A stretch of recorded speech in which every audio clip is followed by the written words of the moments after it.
lifted the Red Sox past the Rays, who now stand 6 games back in the wild card chase. Tonight, the Rays need a strong outing from right-hander Matt Garza to help keep their postseason hopes alive. The series isn't over. Unfortunately, we have 2 games left and still have a chance to win the series. Game 2 of this crucial 3-game set starts now.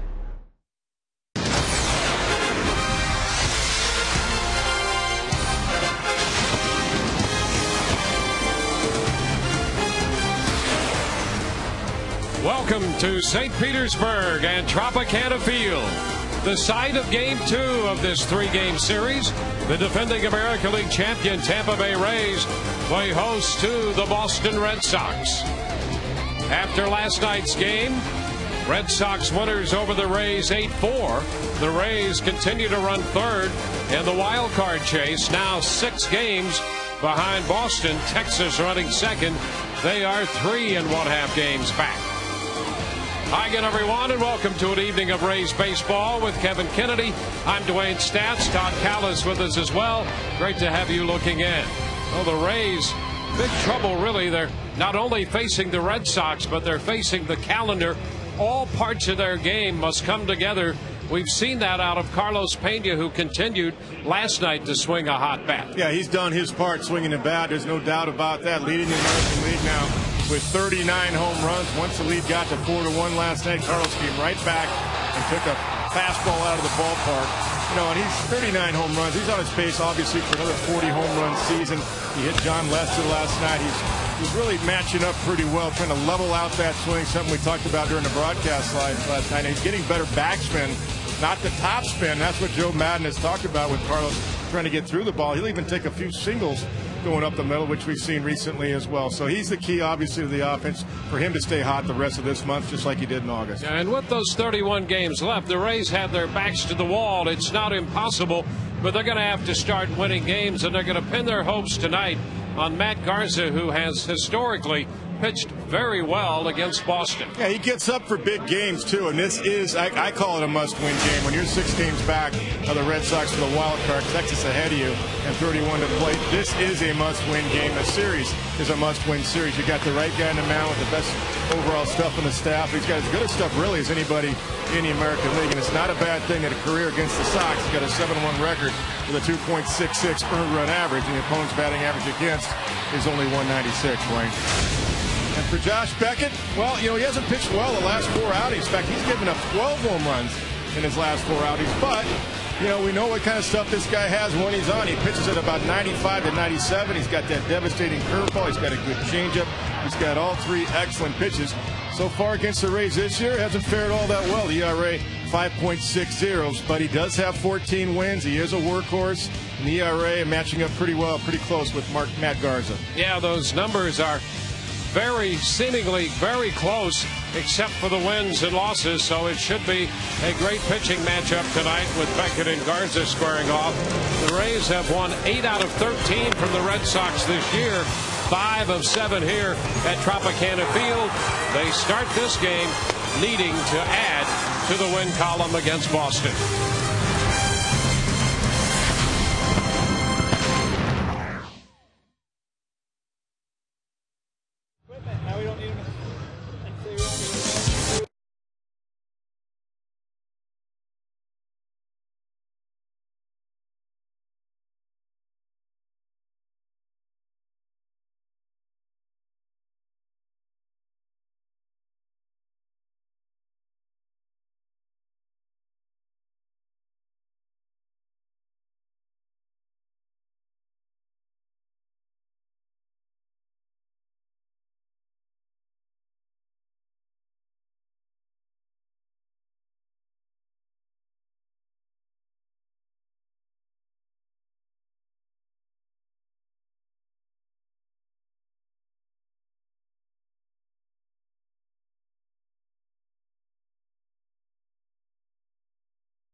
Sun Sports, brought to you by Checkers. Little place, big taste. By your Southeast Toyota dealer. During Toyota's National Clearance Event, get amazing deals on a great selection of new Toyotas. Toyota, moving forward. And by Geico. 15 minutes could save you 15% on car insurance. Visit us at geico.com or call 1-800-947-AUTO. Fun night at Tropicana Field and Store. The Rays taking on the Red Sox. Before the Rays take the field, let's go downstairs to Todd Callis. Dwayne, as you know, it's a Wednesday, meaning it's Website Wednesday. Scott Kazmir seems to be a hot topic around town. He's making his first start tonight for the Angels. In the first inning, he actually had the bases loaded, nobody out, and struck out the side. But 29 pitches in that first inning, although it was a 0 on the board. Here's our question in our latest Rays Interactive poll for this week. What do you think of the Scott Kazmir trade? You think it was a good deal because the Rays got those 3 young prospects, a couple of 21-year-olds, and Sean Rodriguez? You think B, it was a good deal because the Rays were able to clear the salary out and help out for the future? C, do you just not like the trade? You wish they would have kept Kaz? Or D, you're reserving judgment until you see what happens down the road? You can log on to sunsportstv.com or fsfloриdatv.com. Click on the Rays link to submit your vote. And we are ready on a Wednesday night for baseball. We go right back upstairs to Dwayne and Kevin, who are going to be able to answer all your questions on ask.therays@fox.com. That's where you send your emails, and we'll get those answers to you throughout the course of the game. Guys? All right, Todd, thank you very much. Pressure. We're going to do the best we can with what we've got to answer those questions tonight. Here's what Terry Francona has tonight as we take a look at the Boston lineup.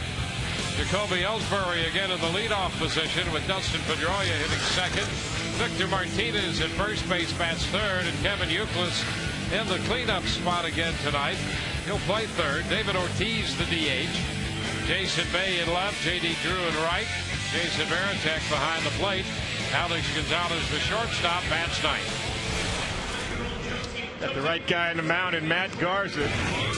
Got tremendous stuff, as we all know. In 26 starts, he is 7-9, 3.95 earned run average, especially in the American League East. There's nothing wrong with that. 164 innings pitched, and the opponent's batting average against still low at 233 against him. The 22 home runs, I know he'd like to cut that down, but he has the stuff to put some zeros up there early and let the offense get on track tonight for the Rays.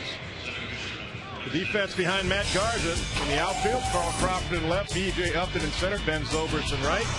Around the infield, Evan Longoria and Jason Bartlett on the left side. Aki Romero, Carlos Pena, they're on the right side. And Greg Zahn does the game towing behind the plate for Matt Garza.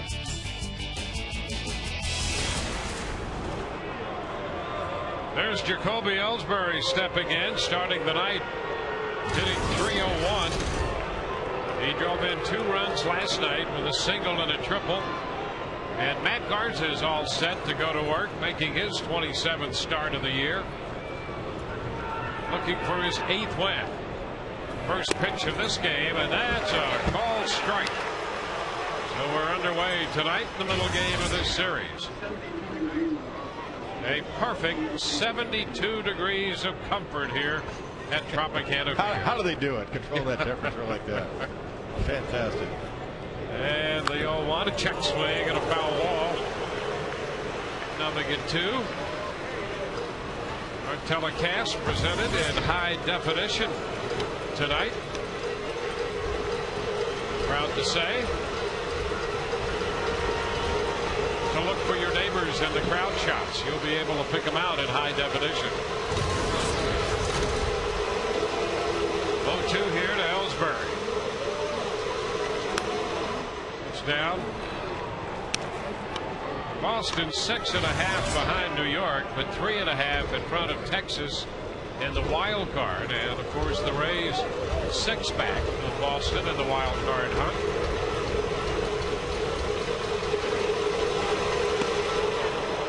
Inside, that takes the count to 2-2. Joe West behind the plate tonight. He will not have a wide zone, and that ball's inside. He's going to call it pretty much by the book. And now ball 3. So after getting the jump on Ellsbury. Garza has a full count on him. It's a pretty liberal zone last night behind the plate, but you're not going to see that with Joe West tonight. You're going to have to make the pitch. Joe, a veteran of better than 30 years of Major League time, calling the balls and strikes. And a foul up the right side beyond Tim Bogar, and a broken bat in the process. The former Rays quality control coach last year, Tim Bogar, coaching at first. I like that title. That's an interesting title. And a lot of things. We could use one of those up here. I was going to say, we need some quality control up here. 3-2, a little bouncer. That's going to be foul. Stay outside the line, and we'll see another 3-2 pitch from Matt Garza. The Rays hope Matt Garza has quality control tonight. Yes. Pretty good breaking ball, 3-2 right there, that curveball.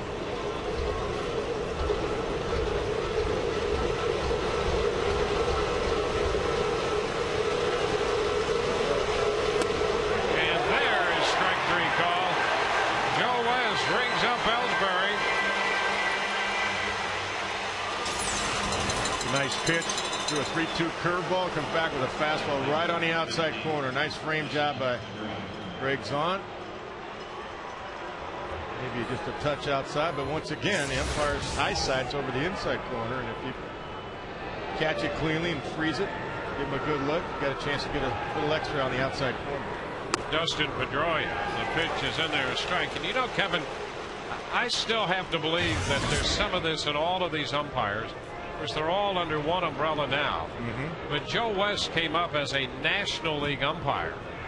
And as you well know, foul ball back here by Pedroia. The count is 0-2. You know, there used to be at least the impression, I don't know if anyone ever did a serious study about this, but there used to be the impression where the National League umpire was not afraid to call a hitter out on strikes, and an American League umpire, the story goes, was always a little reluctant, it seemed, to call a guy out on strikes. I think there's a lot of truth to that, Doc, especially back in the 60s.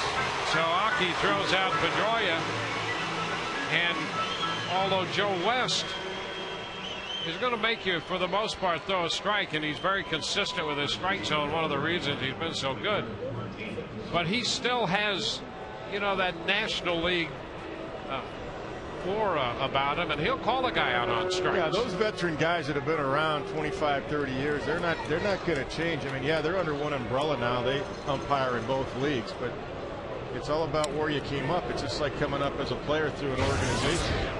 You've been in a good organization, come up to the minor leagues. I mean, that's where you got your training. It's just like going to school or college or anything else.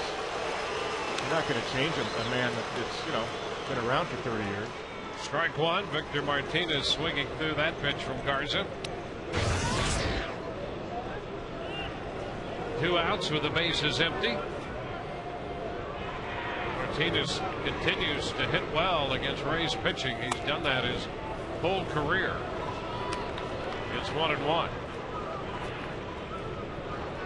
He was on base 3 times last night with a walk and 2 hits. We used to say if a guy hits 380 against us or 350, we might as well get him and trade for him and do it for us. Then he enjoys hitting here so much. There's a strike. 1-2. Remember in Boston signing Reggie Jefferson for that exact reason. Every time he came to Fenway against us, he hit 400. So we signed him, and he still hit 400. He did it for us. True story.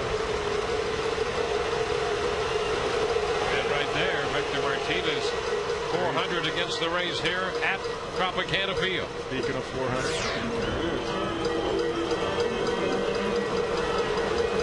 There is a comfort level, though. Certain hitters love hitting in certain ballparks, no matter who's on the mound.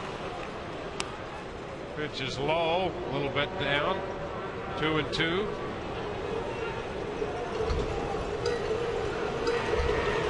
Two outs, bases empty. Let's a crowd into it a little bit more tonight. Maybe it's the cowbell. 2-2. It's foul back, and I'll tell you this, it really makes a difference. You know, You think, well, they're professionals, they're major league players, it shouldn't make a difference. They're also human beings, and it can't help but make a difference when there's a bigger crowd here, and you have most of that crowd cheering for you. Yeah, he's into it like that. Cowbell going. Players hear it. The home team hears that for sure. And he just missed. Garza was set to head to the dugout. He thought he had strike 3. Yeah, you know what? And Matt can't do that. Let Zahn handle that. That is a good pitch. Overhead shot will show that it is on the inside corner. Definitely had the knees, and that's a good pitch. But Matt can't show emotion. Let Greg Zahn handle that. That's his job. Hey, so much for a National League umpire calling a guy out on strikes. Yeah. 3-2.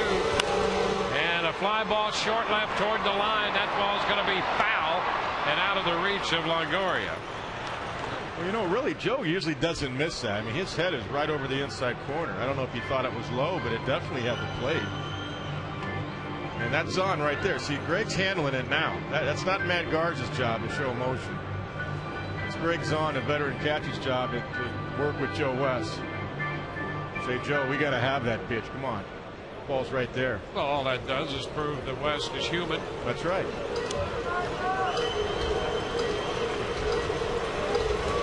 3-2. Martinez waiting. A little ground ball to second. Archie up with it. The throw to first in time. So the Red Sox go 1-2-3. Bottom of the first coming. Rays coming in to hit.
Red Sox meet for game 2 of the series.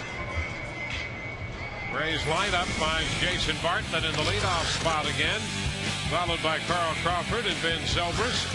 Carlos Pena cleanup tonight. Ahead of the DH Pat Burrell, Evan Longoria, Greg Zahn, Akinori Imamura, and B.J. Upton is batting 9th. 14-game winner, Josh Beckett on the mound, a big right-hander. He gets it up to 97, sometimes 98. He'll pitch it about 94, 95. 3 complete games in his 26 starts. Innings eater, 175 and a third, 163 strikeouts to go with that. So, and he's usually around the plate. He's got good control, good command for a power guy.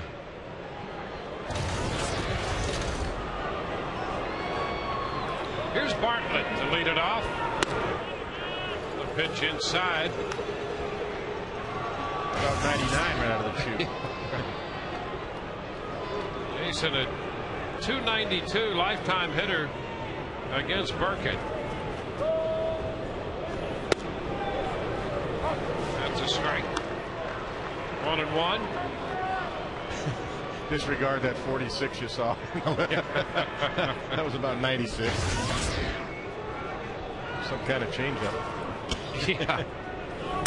Well, a little separation. Yeah. The catcher's throwback was 46, I'm told. Okay, that's good. Wow.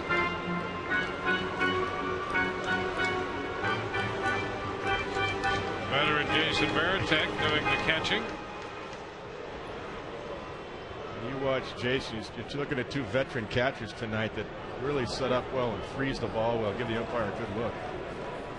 And a swing and a miss. Bartlett missed a very good curveball. So he's got that into play very early, and that was a dandy. Yeah, this is a hammer right here.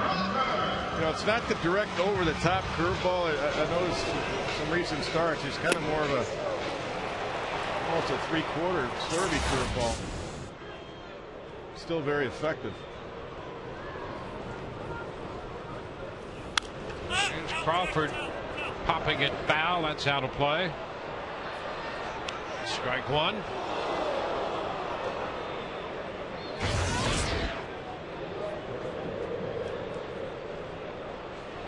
Carl hitting .311. He's 8th in the league in total hits with 158.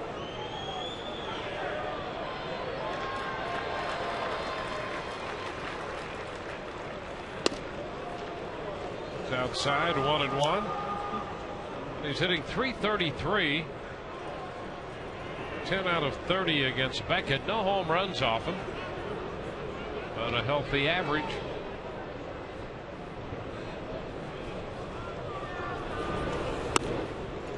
And that's wide.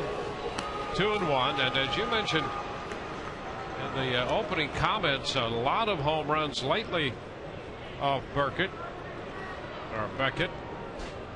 Beckett has given up 22 home runs for the year.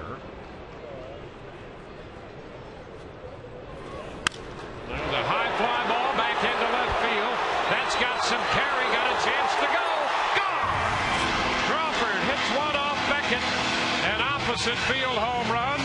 His 13th home run of the year, and now he does have a home run off Josh Beckett.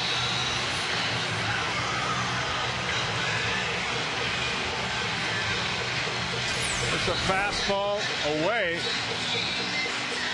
A little bit up, but it was on the outer half. The overhead shot will give you a good view of that. The outer third of the plate right there. Carl right with it. And plenty of carry on it. It's made nice short compact swing on that one, and let Beckett's velocity do the rest to carry it out. Here's a pitch to Zobrist, and that's a strike. Beckett gave up a couple home runs his last outing and 5 the time before that. So he's given up 12 home runs coming into this game in his last 4 starts. 12 of the 22, and now 13 of the 23. 2 strikes the count here to Zobrist. Well, I'm just going from the naked eye what I see of Josh tonight. I haven't seen him in a while, but when I've seen him in the highlights recently, he looks like he's down a little bit with his release point, even on the fastball. As hard as it is, he looks down a little bit than more on top, especially noticeable on his curveball. Doesn't mean he's not doesn't have great stuff, because you've seen 99, that one was 94. It looks to me like his arm angle is a little bit different.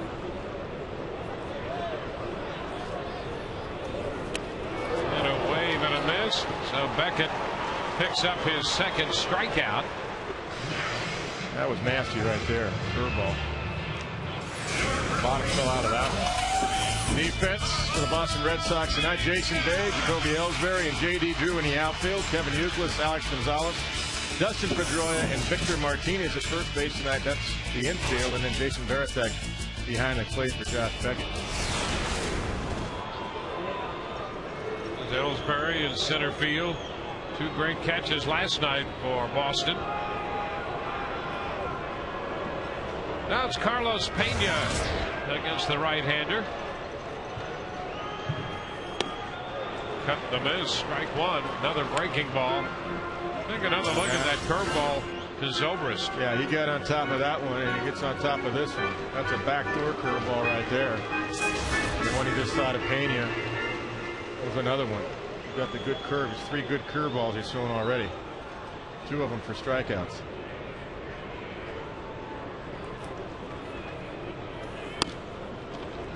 Pitch is high.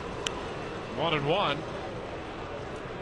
Beckett had a no decision in his last outing against the Blue Jays. That turned out to be a 6-5 Boston win.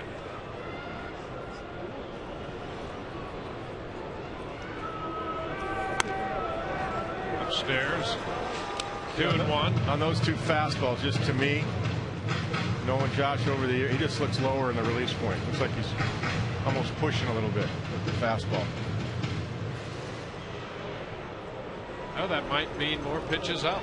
Well, and then that would be the reason why you see 13 home runs in his last now 4+ games. 2-2. A good changeup.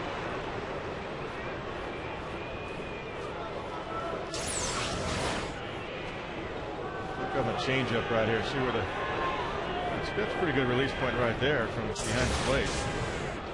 Of course, that was the changeup.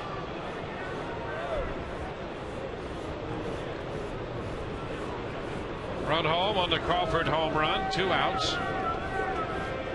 2-2 the count.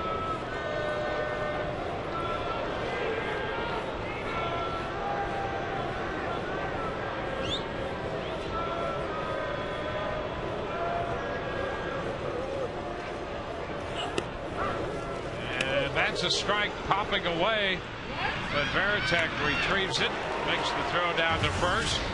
And that will retire the side. 3 strikeouts in the inning, but a home run by Carl Crawford off Beckett. And the Rays lead 1-0.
Among the best stuff of all American League pitchers. Again, just be aggressive in the strike zone. Trust your stuff, that kind of thing. When he does that, he's very good, and he's normally pitching deeper into the game, but he matches up well against his team. Joe Madden with our Geico quote of the game. Guys, back to you. All right, Todd, thank you. So a great pitching matchup with Matt Garza opposing Josh Beckett. Here's Kevin Youkilis leading off the second. First pitch is a strike call. Fastball from Garza. Youkilis, then David Ortiz and Jason Bay.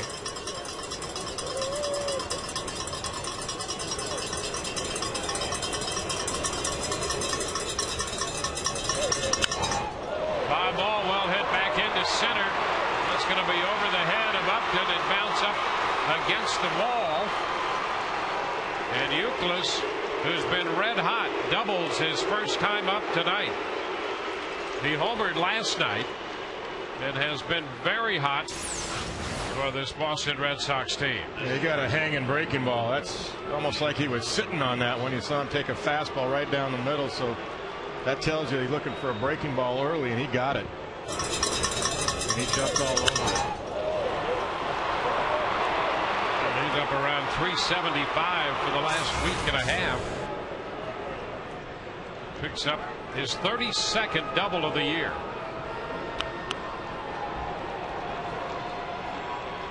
This is David Ortiz stepping in.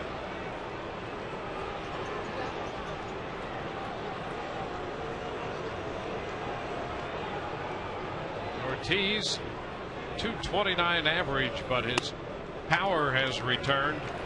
22 home runs. In fact, he has only 2 hits against Garza. Both of those home runs, he's 2 for 18, hitting 111 lifetime with those 2 home runs against Matt.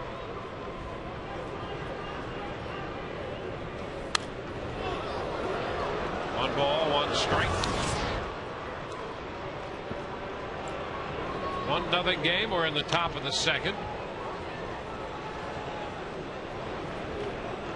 Well, ideally, you're looking to have David Ortiz hit a nice fly ball, pop fly to left field. The shift on the right, you don't want him even hitting the ball on the right side because Euclid will get to third base. You want to save this run early here. Don't want to give it back. Pitch is wide. 2-1. Our game simulcast in Spanish tonight, accessible by activating your SAP option on your television.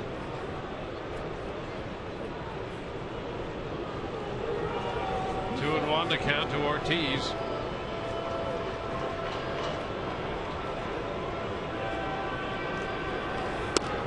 That's a strike, and we'll even the count. Yeah, and you can stay out there too because saw a strikeout on the ball off the outside corner. That ball's a little bit off the outside corner, so zone's a little bit wide just off the outside corner. I'd stay out there. David goes out and tries to reach it. I don't think he can do it. Hit it out off the field. He hit a nice fly ball to Carl Crawford. 2-2. And he sends a high pop fly left center field, and Crawford coming in to make the catch on that one. So they get the pop fly to left.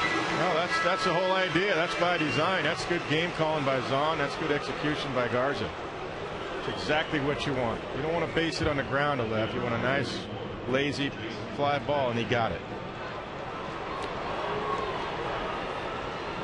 So that's the first out. Now it's going to be Jason Bay, and here's Bay already up in a spot that we highlighted in the pregame. Bay hitting .251 with the bases empty, but you put a man in scoring position, and he's hitting .325. I think sometimes too with men in scoring position he gets a little shorter because he doesn't have to hit a home run. He's looking for a nice base hit, and consequently if he gets a mistake he ends up hitting him out. 1-0 the count. Well, he homered last night to lead off the 5th inning. It was his 30th of the year. Yeah, that was a breaking ball. 3rd at bat of the night. Andy Sonstein had gotten him out the first 2 times with some good pitching, good sequencing. That ball just ran over the heart of the plate. That's a strike, and it's 1-1. There's how the numbers break out for Jason Bay. Yeah, see right there, I think Dwayne, 325. A lot of hitters will tell you, well, I know what my job is as far as the scoring position. I just have to get a nice base hit, go the other way, use the field. Consequently, a lot of times you're swinging shorter. And he's strong enough that he'll get his share of home runs in those situations just by making contact. That's right. A lot of times when you're hitting with nobody on and you're a power guy, you're looking a couple of times to try to start the inning off with a double or a home run, and sometimes you get a little long.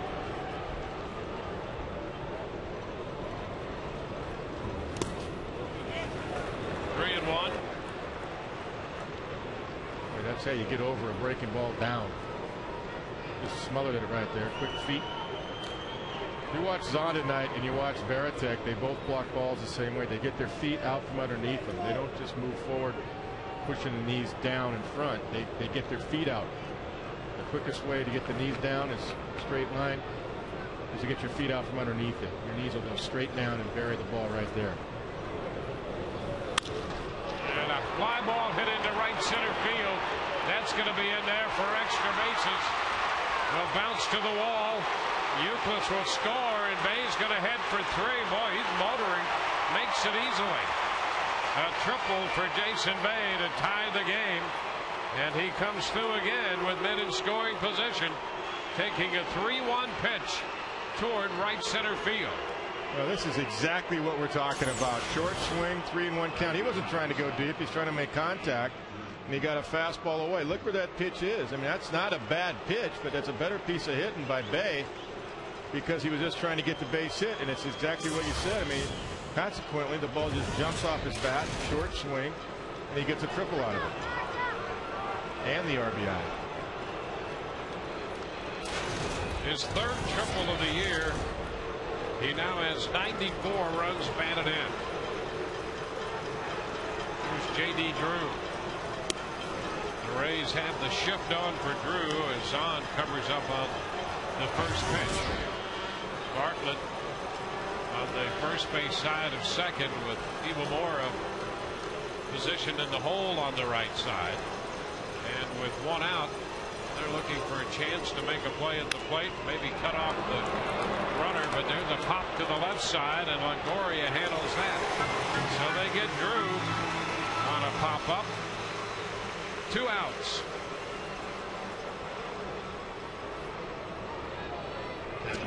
And Joe Madden was playing infield in to cut off the run, because number one, he's got Matt Garza, who feels like even if Drew got a base hit, he can get Varitek and get Gonzalez and minimize a big inning and cut off that run. So consequently, he gets the pop up anyway. Not out of the woods yet, though. Jason Varitek, the veteran catcher.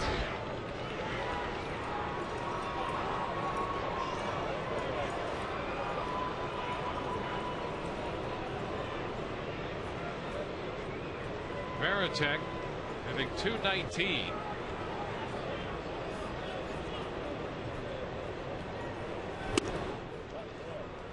Pitch in. Having said that, and is a little more effective from the right side of the plate, but having said that, he's still a veteran who's going to give you a battling at bat.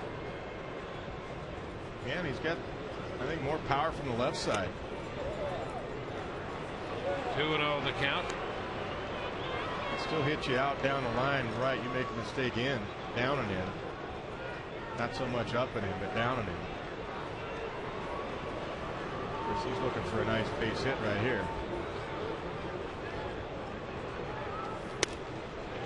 Garza gets a strike on a fastball around the knees.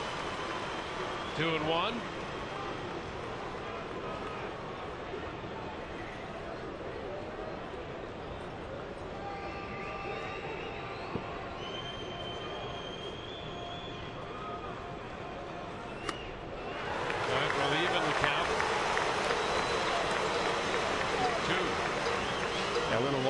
There. 2-1 pitch. Looks like he tried to hook it. They're just going with it.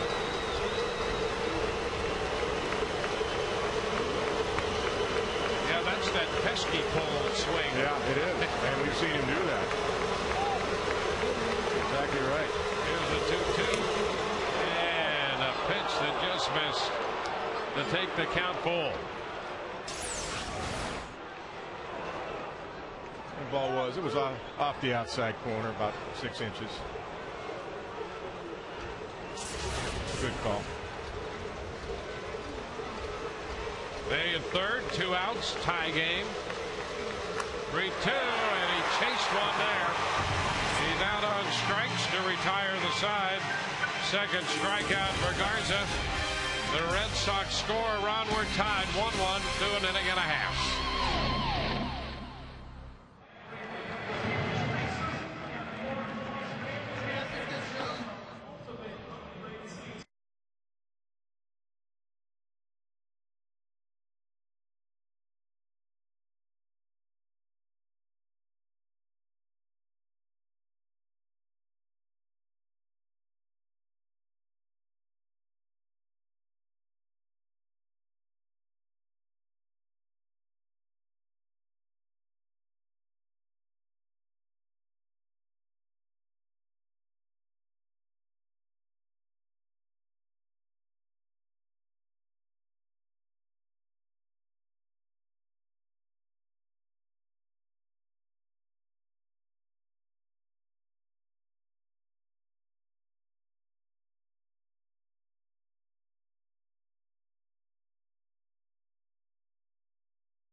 Your help.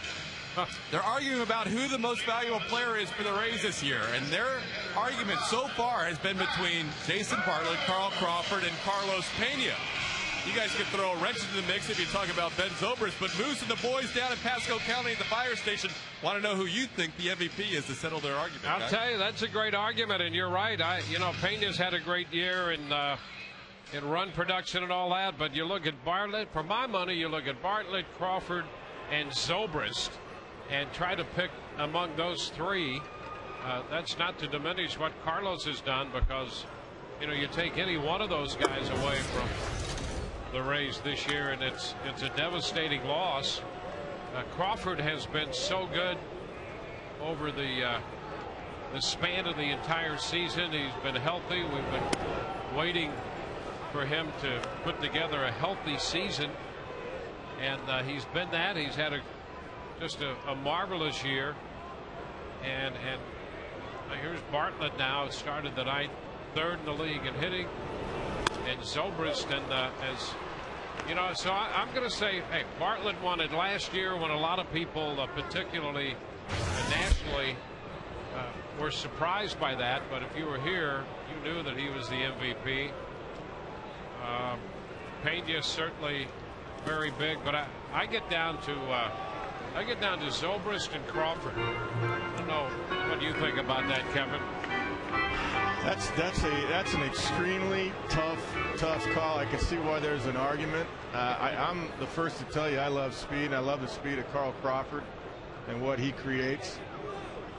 But I like the skill position. A drive it high and deep off the bat, and Burrell. Goodbye. Home run for Pat Burrell, and the Rays retake the lead.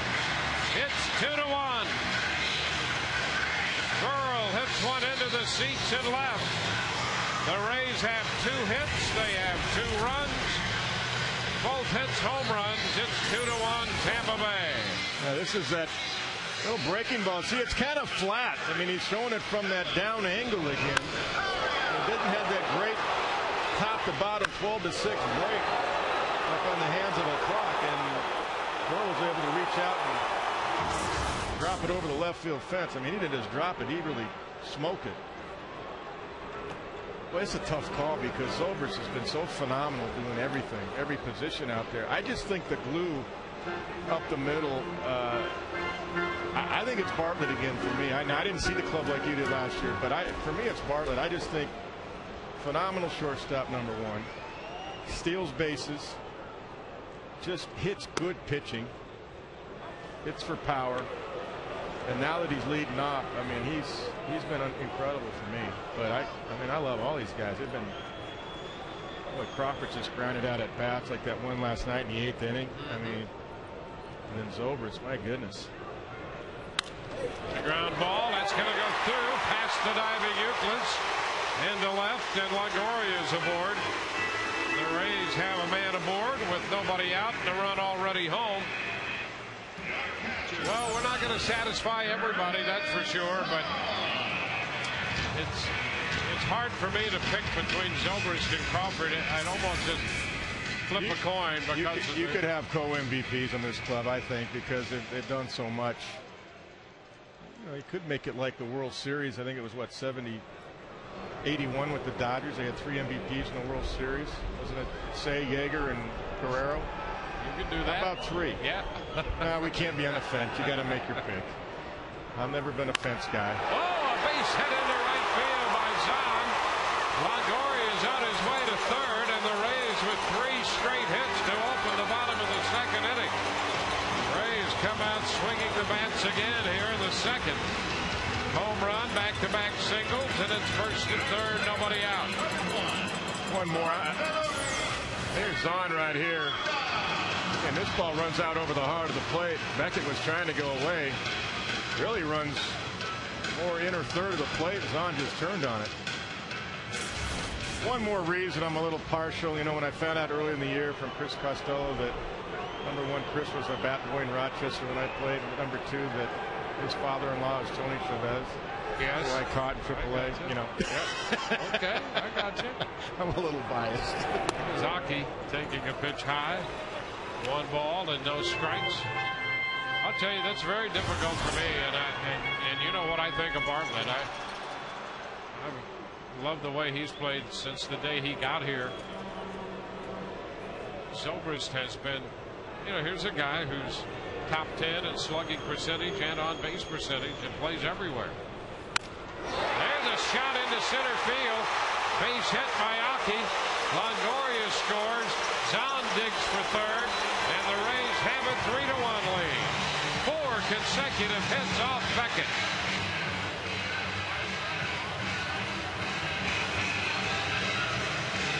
You know what? That was a great piece of hitting, but also good base running by Zahn. The ball was in front of him, and he knew that there's no way Ellsbury could get him at third base. There's another ball that ran over the heart of the plate, and Aki just stays inside it like he does so well, and it's a bullet to left center field. Ellsbury does a nice job of getting it back into second base because Zahn never hesitated.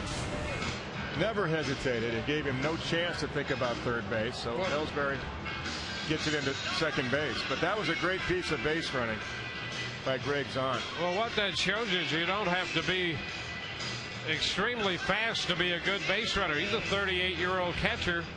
He still, all things considered, moves pretty well, but he is a 38-year-old catcher who went first and third. And you know what? You don't always have to look for help, even though, you know, the ball was in front of him, so obviously he saw the play just as well as Tom Foley did.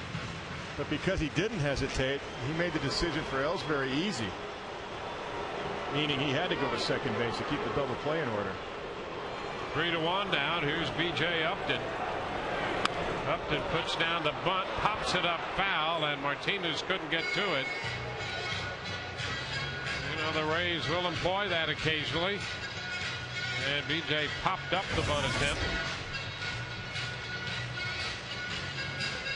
4 straight hits started on the home run by Pat Burrell. You know, Joe Madden got hit a little bit in the post game by some people because he didn't pinch hit for Upton, didn't save Gross to pinch hit against Papelbon, all that. And we talked about that as well. There's a bunt down the first base side this time. Throw to the plate, safe there. Upton stopped running, and Varitek forgot to throw to first. Upton pulled up, and after the throw to the plate became a spectator. But the Rays get the run.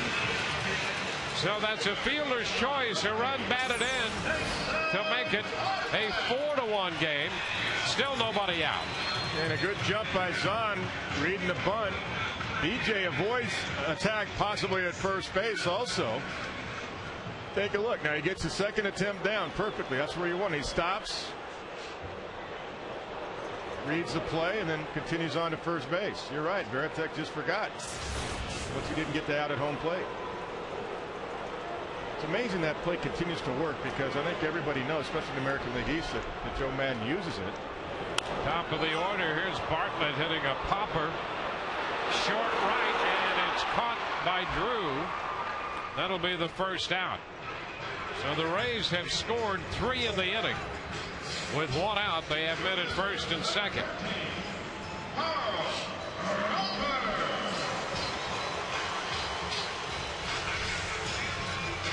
Yeah, I wanted to finish about BJ. And, you know, I heard Joe Madden in his post-game comments talking about, listen, I had no intention of pitch hitting for BJ Upton. We've been working with him. I like what I've seen in batting practice. And it's kind of what we set up here in the booth. That, you know, managers are going to reward their guys based on what they're seeing working every day. You know, we don't see that every day. Fans don't get a chance to see that. So Joe had no intention of that, and that's why he pinch ran Gabe Gross. Now, you know, as fans, or we can all say, hey, you know what, I don't believe in that move. It didn't work out. He struck out. But Joe had a plan. That's all I'm saying. And that's all you can answer as a manager. I had no intention of doing that, no matter who was on the mound. And, you know, you got to live with that. The good and the bad as a manager. That's it. Now here's Crawford. Pitch in the strike zone. Strike one. Well, at the end of the day, a manager lives and dies by the decisions he makes. Right. Yeah. So he's the guy. At some point down the road, he's going to succeed or fail by those decisions. And both these managers here, Francona and Madden, have been very successful.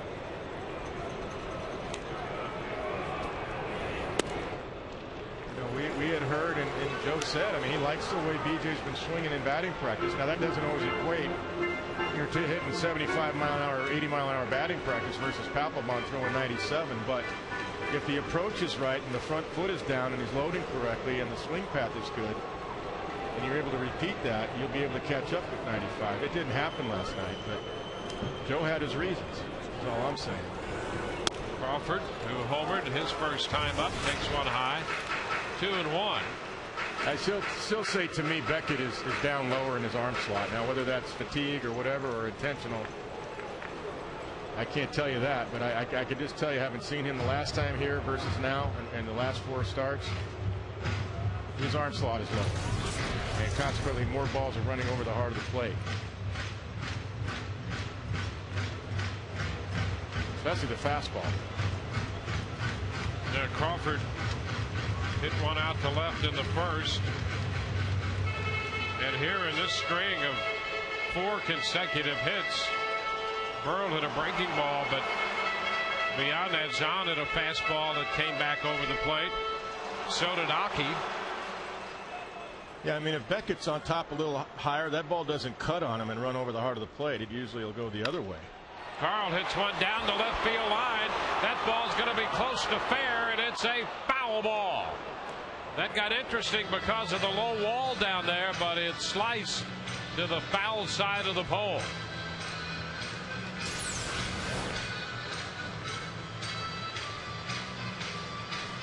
Yeah, got underneath it a little bit.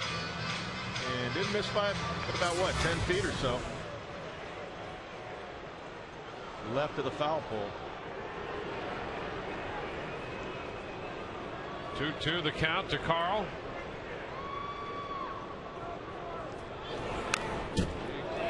Stays alive, fouling that one back. Boy, what an at bat Carl had last night in the 8th inning. He battled Papelbon. Got down on the count, worked it full, fouled off a number of pitches. And that's the big difference in Crawford this year at the plate. 2-2 now, and he fouls this one. He extends a lot of at-bats. Yeah, he's pretty impressive. There's no question about that. I think he's perfect in that 2 spot. A lot of people say, why didn't he lead? I just like him in that 2 spot. I think having a left-hand hitter sandwiched in between now Bartlett and Zobrist is just perfect. They may have been watching the How to Keep Score telecast. There's a little tap down to third. Euclid scoops and the throw to first in time. Hockey goes to third, and Upton moves into second. So both men are in scoring position with 2 outs for Ben Zobrist. Well, Zobrist saw a couple of very good curveballs in the first inning from Beckett. Yeah, they were nasty. Now he hits with 2 men in scoring position.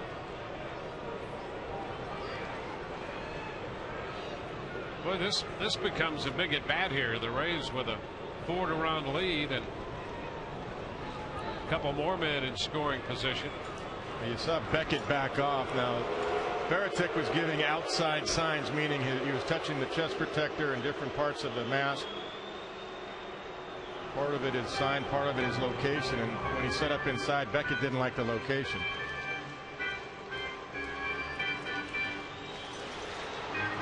Let's see if they set up outside this time. Now Veritek will set up late, so you won't know, and Zobrist won't know because he does a good job of setting up late.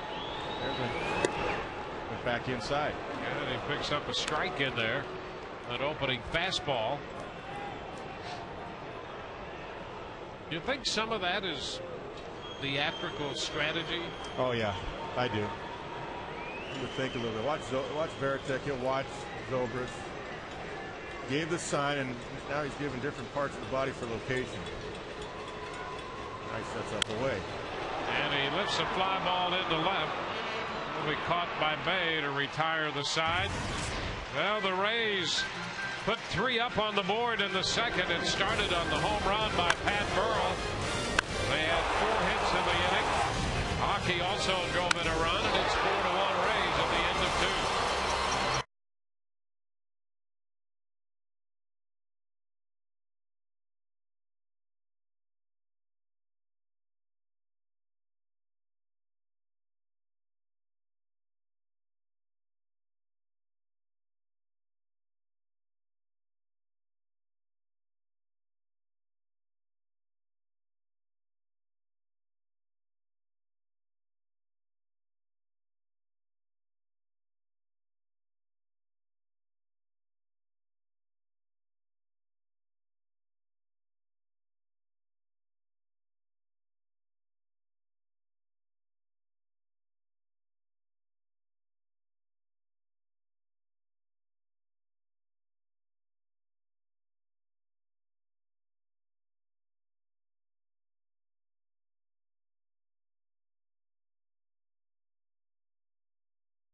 The Florida Department of Transportation wants to make sure you think before you drink this Labor Day weekend. Drunk driving, over the limit, under arrest. 4-1, the Rays lead as we go to the third.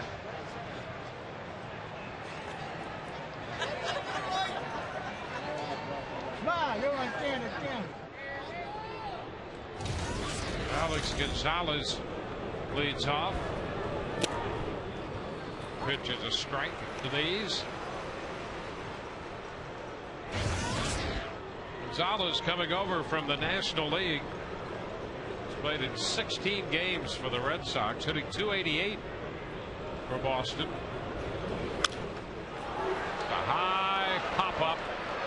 Foul ball. Zahn is after it, and he makes the catch.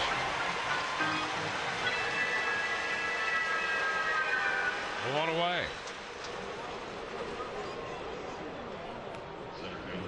Nice job by Greg Zahn. He got the ball right at its apex and then threw the mask away. A lot of guys will just throw the mask away right away before it reaches its peak, and then ended up stepping on their mask because they're trying to make the play with the ball coming back to them. Now the top of the order. Ellsbury pops it up. Foul ball. Longoria is after this one, and he makes the grab. So 3 pitches, 2 outs. Garza's in a position to have a very quick inning here and run Beckett back to the mound. Beckett extended a little bit in the second inning with a 23 pitch frame.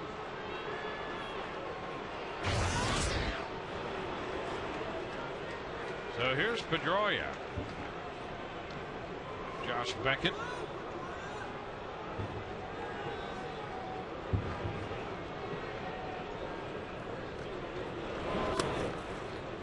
Pedroia takes the first pitch, as you might expect, and it's down for a ball.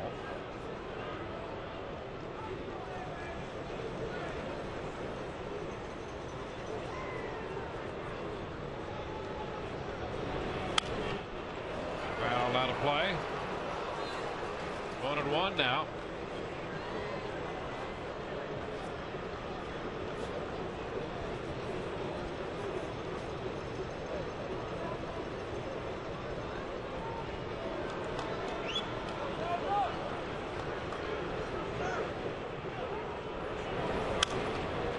Foul back and out of play. 1-2.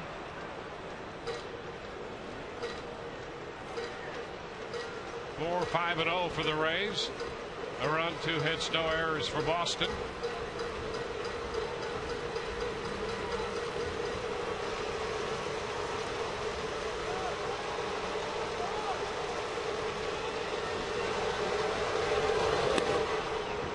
And the count squares at 2-2.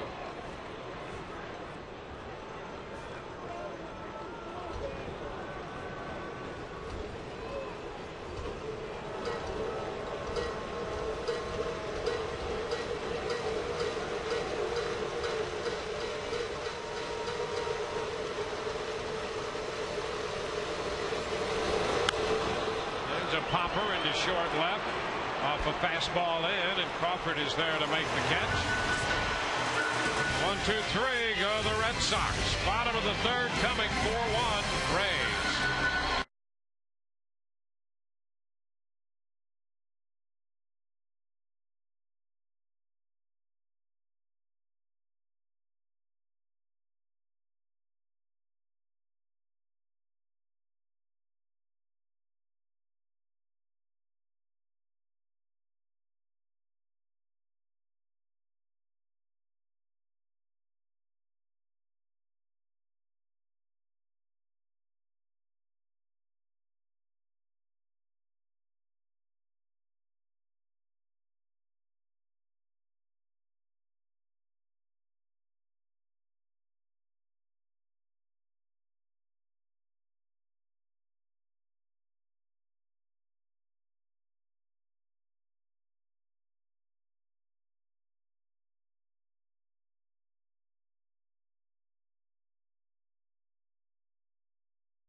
we're talking about right here. Now, the first baseman has to hold Iwamura on a fast runner, so the idea is make sure your bunt is down here. And if it's a good one, your base runner at third will read it. It's a good bunt.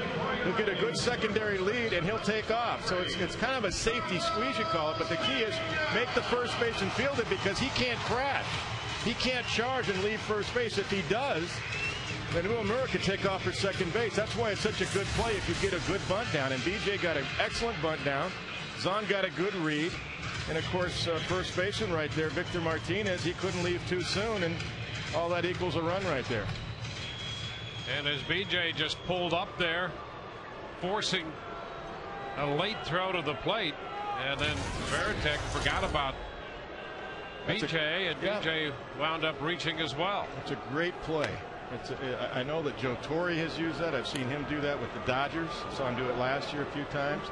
It's really a National League play used right here in the American League because you got a running team. It's a great play you can use with the pitcher in the National League, first and third situation where you think he's actually just sacrificing and giving himself up, and then all of a sudden you see the runner from third break down if it's a good bunt.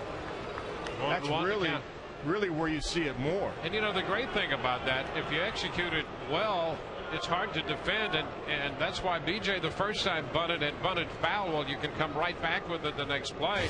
You've alerted everybody in the park that, hey, this could be coming again. And if you bunt well down that first base side, it's hard to defend. Yeah, because there's nobody out. At worst, what happens is you get a man over and it's second and third and one out. But really, the design is for the third base runner at third base to read the bunt, and hopefully it's a good one. And he scores because the first baseman can't leave his position. He has to wait and see where the ball is. If he leaves too soon, Iwamura still second base, and the runner, the batter, can take the pitch. So it works on all counts. It's very tough to defend. Pena's out on strikes. Fourth strikeout for Beckett tonight. He struck out the side in the first, and that's the second time he has picked up a strikeout against Pena. Got him with a curveball there. But the whole key to that play is you have to make the first baseman field the bunt. If you bunt it toward third, the pitcher can break off. That's where his job is, to cover the third base side anyway. The third baseman can crash. He can leave his position and crash toward home plate, so it's not as effective toward third base. First pitch breaking ball, and Pat Burrell takes that for a strike. Burrell jumped on a 2-2 pitch in the second and hit it out. And another one in there, so he's come right back with a couple breaking balls and is ahead of the count. Well, that's the pitch so far early in this game that he's had the best command of, is the curveball. The fastball has been running over the plate on him.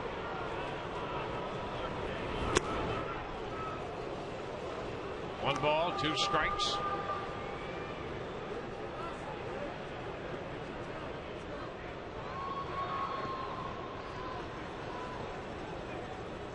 Longoria on deck. And that's a strike called on the outside corner. Ran a fastball in the mid-90s over the outside edge. If you're traveling and can't watch the Rays, you can catch the game on your computer with MLB.tv. The ultimate baseball experience, 100 out-of-market games per week live on your computer. Catch the games you missed on demand. For details, visit RaysBaseball.com, where baseball is always on.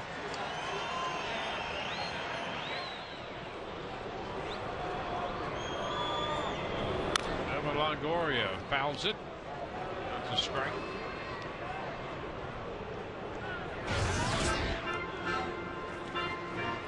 Beckett came into this game tied for third in the league in wins, 6th in the league in strikeouts.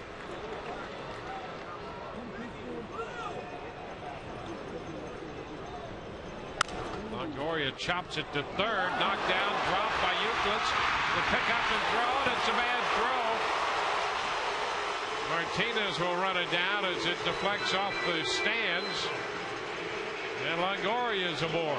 That'll be an error charged to Euclid, his 5th of the year. Yep, he had some top spin. Euclid wasn't sure whether to back up or get it on the fly. He gets it on the fly, but I think that little drop step affected him right there. See a little drop step, and then he recovers. He's a little bit off balance, and he drops it. And when he picks it up, he goes too late and wild on the rush throw.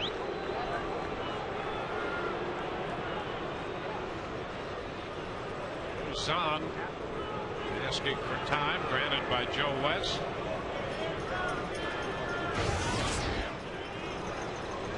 The error by Euclid, the first of the game. Son takes one a little wide. A ball, no strikes.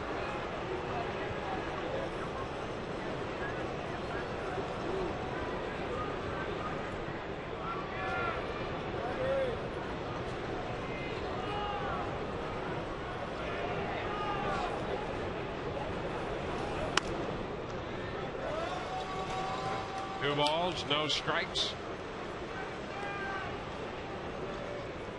Beckett, 29 years old this past May.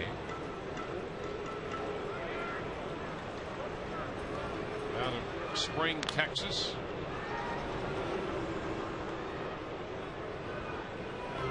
Well, the Rays debated long and hard whether they would pick Josh Beckett or Josh Hamilton in the '99 draft. A couple pretty good choices. Over to first. Longoria is back in there. Now both seem to be naturals. Well, they weren't wrong in their evaluation of the talent of Josh Hamilton. It's just he had all those issues that at times he's still trying to overcome, including this past offseason. Yep. The Rays picked Hamilton and the Marlins picked Beckett.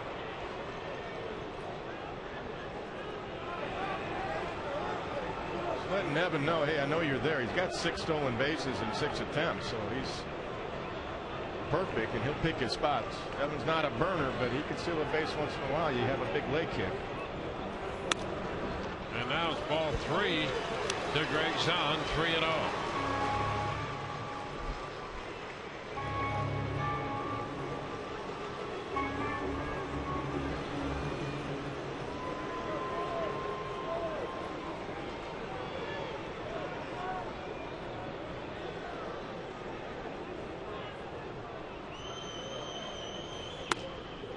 Takes a strike.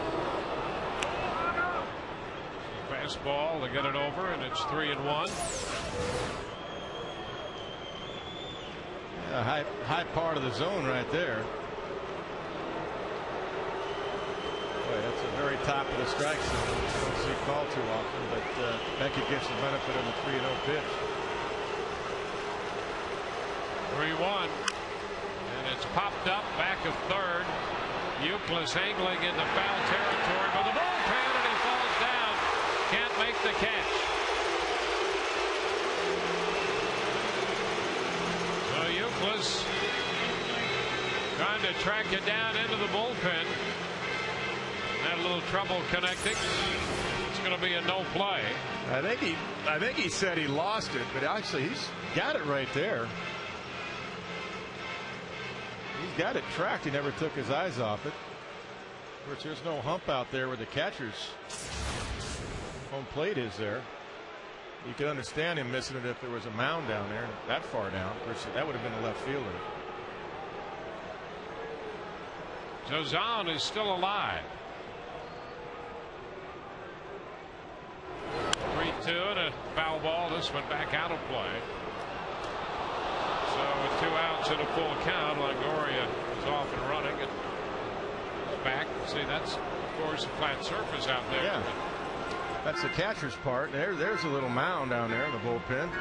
You can understand a guy missing a ball looking at straight up, and then all of a sudden you run up against a 10-inch mound, but not the flat surface right there.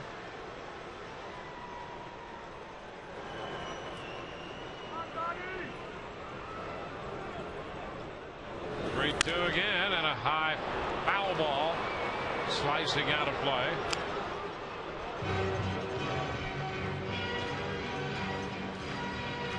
Zahn singled and scored in the second, coming into the game hitting 306 since coming to the Rays, 358 overall.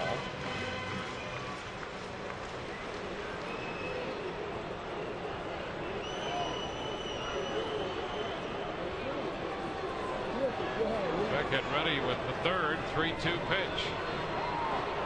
There goes Longoria. The pitch is fouled again. Another fastball. Zahn extends this at bat to at least 8 pitches.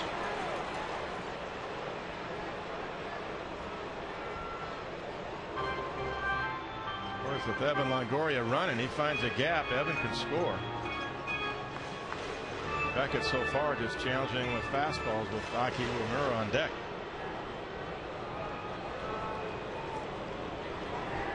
Another pitch, and it's fouled off the front of the Rays dugout. It's been a good at bat for Zahn against Josh Beckett. Yeah, that had a little cut to it, that fastball. Tried to go in on his hands.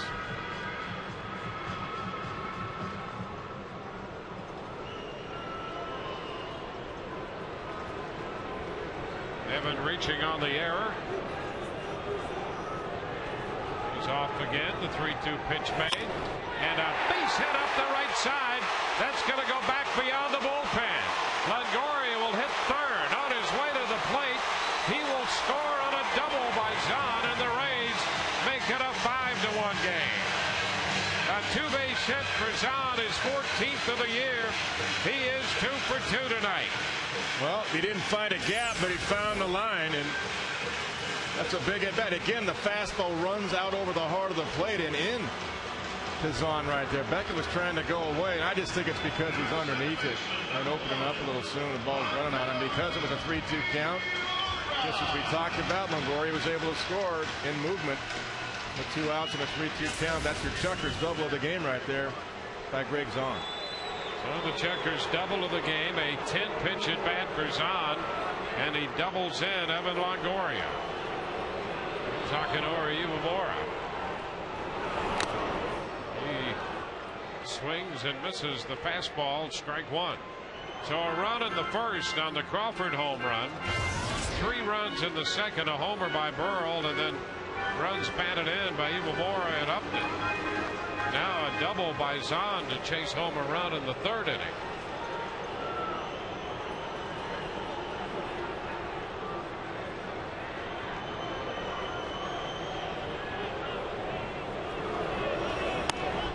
Upstairs, 1-1. Zawa getting ready to throw in the bullpen. Beckett a little over 60 pitches now here in the 3rd. 2 balls and a strike. He just doesn't have the fastball command that we've seen in the past, and again, whether it's fatigue or I don't believe it's by design. He's just not in the same arm slot as we normally see him. Got a lot of innings under his belt, a long season.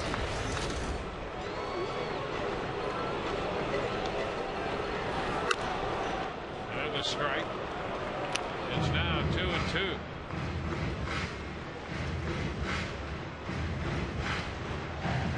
The Rays picking up an unearned run in the inning. It's not the point that he's not throwing strikes. It's the command of where the fastball is. He's missed location 3 or 4 times trying to go away, and the ball's running on him right over the heart of the plate to the lefties. And Aki went around. He tried to check, but he's out on strikes. That retires the side. The Rays pick up a run through 3. 5-1 Tampa Bay.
For our Aflac trivia question, Aflac, we've got you under our wing. Who was the first Latin American-born player to be inducted into the Baseball Hall of Fame? That's our Aflac trivia question of the night. Victor Martinez will open the fourth inning for Boston. Then Kevin Youkilis and David Ortiz.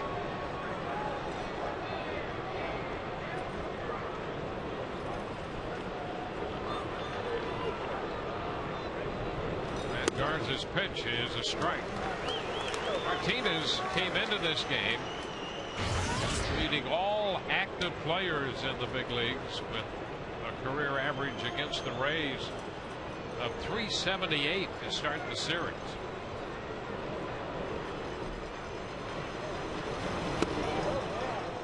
Inside, 1-1.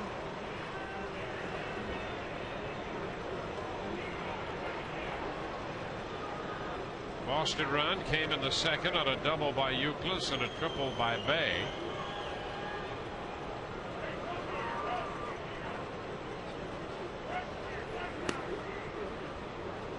Two and one.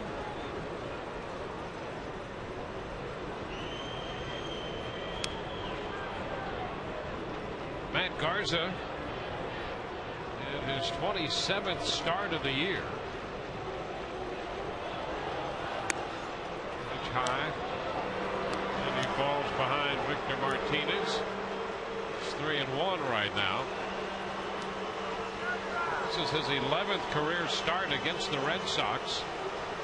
He's 5-1, plus a couple postseason wins against them. 3-2 now. But in the regular season, 5-1 with a .293 earned run mark against Boston.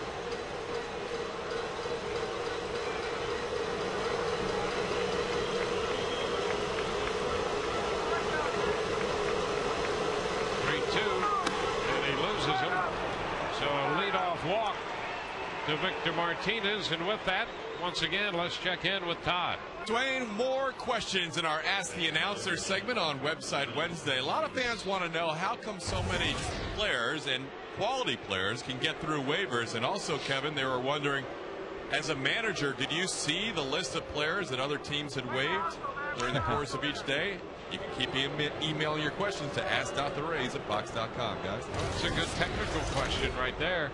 Kevin Youkilis in the batter's box, and the pitch is a strike. Well, one of the ways they get through, it becomes pretty commonplace. There will be cases when you'd be surprised at some of the players through the years, and that's not just a recent occurrence, but throughout the history of baseball, some big names are routinely on the waiver list, and they just get right through. Yeah, a lot of times it's you masquerade on purpose. You can put on after the July 31st trade deadline, the non-waiver deadline. You have to put, you can put 7 men on waivers a day. Business week, 5 business days, Monday through Friday. Saturdays and Sundays don't count. To Popper right side, Pena might stay in play, and he got his mitt on it but couldn't hold it. Boy, you'd love to see Youkilis retired, and Pena's not happy with himself there. That's a no play. It wasn't one of those high ones where Carlos had that much time to get to it, yet he was there. Tough with the backhand right there. He cracks it. He just couldn't hang on to it. He got there. That's a tough drop right there, because you got such a tough hitter right here. And Kevin Youkilis. Is down. Nice cover-up job by Zahn. But anyway, you put 7 men on a day, and you get your roster through really as early in August as you can. And to answer as far as the manager, if you want to see the list, yes, but normally I'm managing in Texas and Boston. No, that's the general manager. And of course, we have meetings about it. If a guy goes through, hey, what we're looking for. Let's take Greg Zahn, for example. Absolutely, there'd be conversation. Hey, if there's some catchers out there, we could use some catching depth, catching help.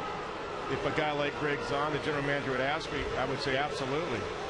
So there's input from your manager, but that's your GM's job to handle all that. The manager has enough duties getting the ball club ready to win that night. Yeah, that's right. I mean, that's why they're two separate jobs, that's right. And not many people have ever held both of them or attempted to. A couple of situations like that, but not many. And then your GM will tell you, hey, we put a claim in on Greg Zahn. Then you find out, when a guy's put on waivers like Zahn from Baltimore, it goes through your league first in reverse order of the standings at that time. And in Zahn's case, the Rays were able to get the nod on the claim. And then you've got to try to work out a deal. 48 hours. That's exactly right. You have 48 hours. Either they can pull him back, or you can work out a deal. In this case for Zahn, it was a player to be named later. Or they can just say, hey, take his contract. Thank you. Just let him go altogether. Those are the three things that can happen. Oh, what a pickup right there. A scoop. I'll give you an example. Years ago, when Jose Canseco was put on waivers, the Yankees claimed him. And Joe Torre knew nothing about it. That's not ideal, is how you block a ball, but you become an infielder when the ball's that far away from you. He's trying to set up inside. Did set up inside. That missed by about 17, 18 inches. That's a nice pickup by Zahn. This one down the left field line. He muscled it down there fair. Then a bounce off the wall in the corner. Martinez will go to third, and Euclid, who got another chance, battled his way into another two-base hit. Yeah, that was a big drop that Pena couldn't hang on to, just as we talked about. Boy, you give him a second chance, he hurt you. And he did muscle it, Dwayne. That ball ran in, had some two-seam movement on it. Hands in it, inside it, strong enough to drop it inside the line in left field for the double. So second and third with nobody out, and Jim Hickey's on his way to the mound to spend some time with Matt Garza. And I believe the year it was Canseco that the Yankees picked up, one of the reasons that Brian Cashman did that, he tried to block. I believe at the time the Yankees were in second, if I'm not mistaken, and Boston had it. If the Yankees didn't claim him, Boston might have. Yep. So they took him. They didn't need him. I think that's the year of the Subway Series. And Jose didn't play. I mean, Joe Torre didn't know it when he got him. I mean, the writers, I think at that time almost knew before he did. And I talked to Joe about that. And he said, he had to call Jose in. He said, listen, Jose, I didn't know we were going to get you. I really don't have playing time for you. I'll do the best I can, but I'm going to go with the guys I got. And Jose didn't play very much. Now David Ortiz with men at second and third. Rays with the shift on. The pitch is a strike at the knees. Eva Moore is playing short right field in this shift.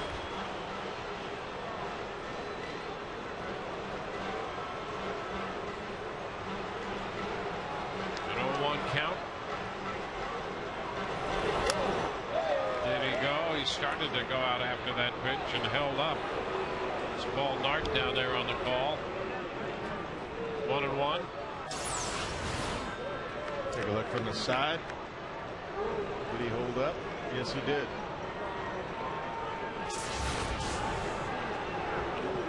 One and one now. Upstairs.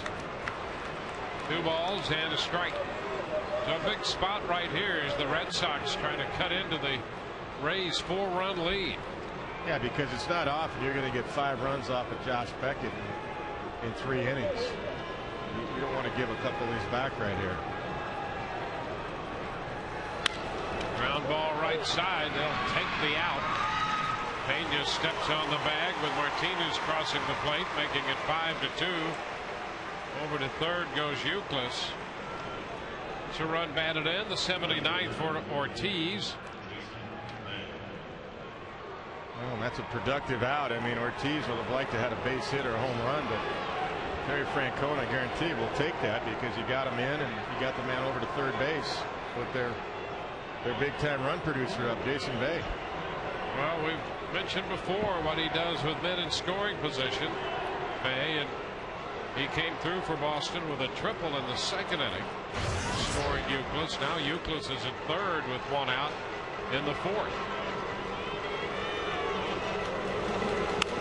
And a pop-up this time, foul ball. Will it be playable? Yes, Sound in front of the dugout. And that is a very big out. Boy, that was was huge, and a nice job by Garza, not just to be a spectator. He ran to home plate, and he was ready for the throw. After Zahn made the catch, he was right there standing at home plate, just in case. Just in case Youkilis decided to try to sneak home on that one. But Garza did his job right. Zahn does his job and makes a quick peek. And Garza's right there at home. Big out. 2 gone. Now it's J.D. Drew.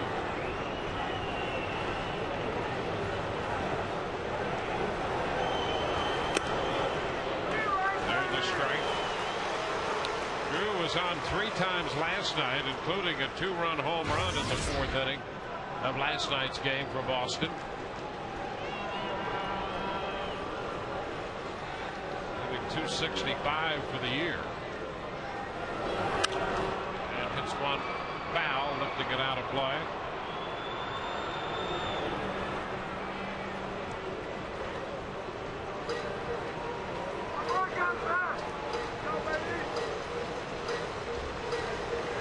Drew for about 3 weeks has been averaging close to a run batted in per game.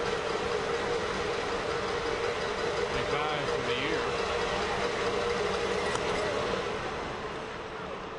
1 ball, 2 strikes. Very, very selective hitter. Always has been. I mean, he'll even take a ball off the outside corner for a third if you can get it, because he rarely will chase. Breaking ball down. 2-2. But if you could run a fastball off the outside corner and freeze it, you might be able to get a call here. One thing he doesn't like to do is expand his own zone, and a lot of times JD's right. I've seen him called out many times with a ball 2 inches off the outside corner. 2-2, and he fouls one away out there. It's out of play.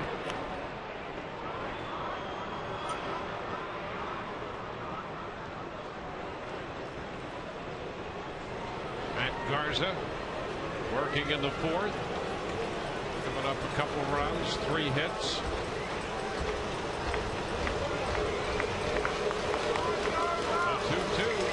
Upstairs, and the count runs full. All 3 of the Boston hits have been extra base hits. And now it's a full count to Drew, which is not unusual. No, it really isn't with him. One of the reasons the Red Sox signed him to begin with. They like the way he works the count. 3-2, and a foul again. He does this so very well.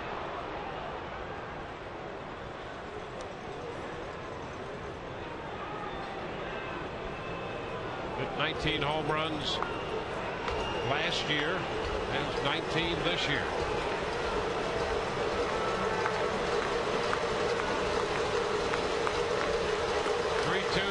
Again, ground ball through the open left side. That's going to get the run home. Youkilis crosses the plate, and Drew just hit it through the vacant side with the shift on.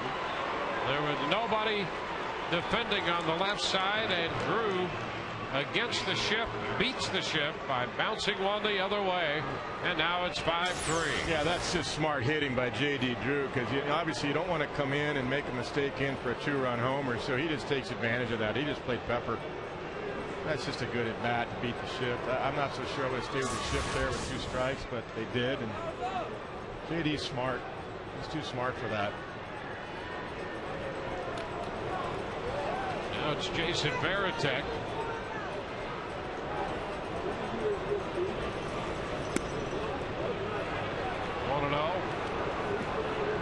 So the Red Sox right back in it.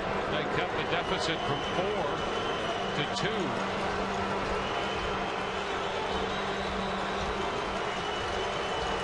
You know, the count changes everything. I was talking to Larry Bowa, the Dodgers third base coach, today about that as an infielder. He said, you know, in our day, we moved on counts. Outfielders moved on counts. He said, now you don't see anybody doing that. I mean, obviously you do it subtly. You don't want to give pitches away, but it's just a different game today.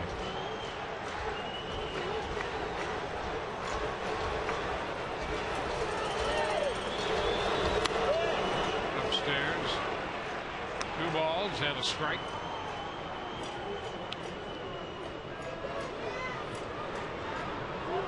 Veritek went to 3-2 his first time and then chased a high fastball out of the strike zone for strike 3. It's 2-1 to him right now. Late on a fastball there, and it's 2-2. That's the same pitch he struck him out on in the second inning. Got him a 3-2 fastball. Tough 30-pitch inning right here in the fourth.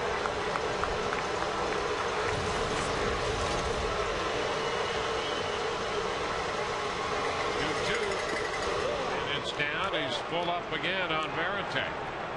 It's the fourth 3-2 count of the inning. Gonzalez on deck. So 3-2 to Veritek with Drew at first.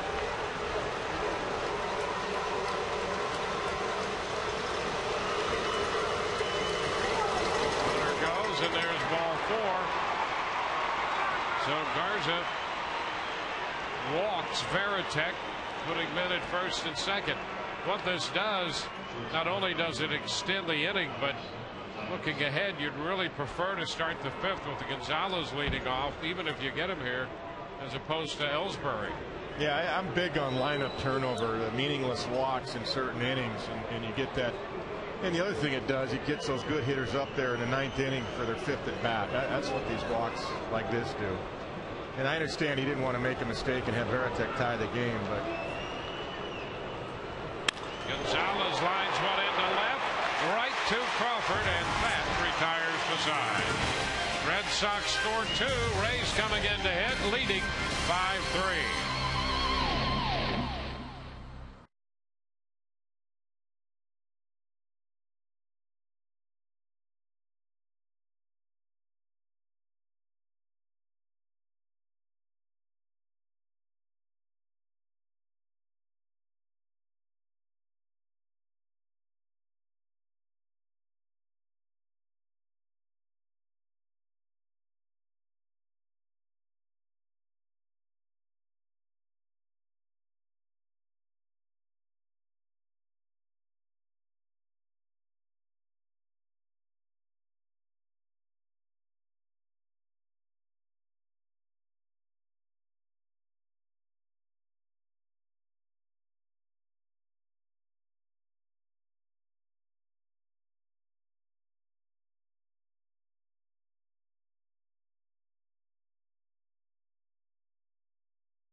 In the middle of the 4th.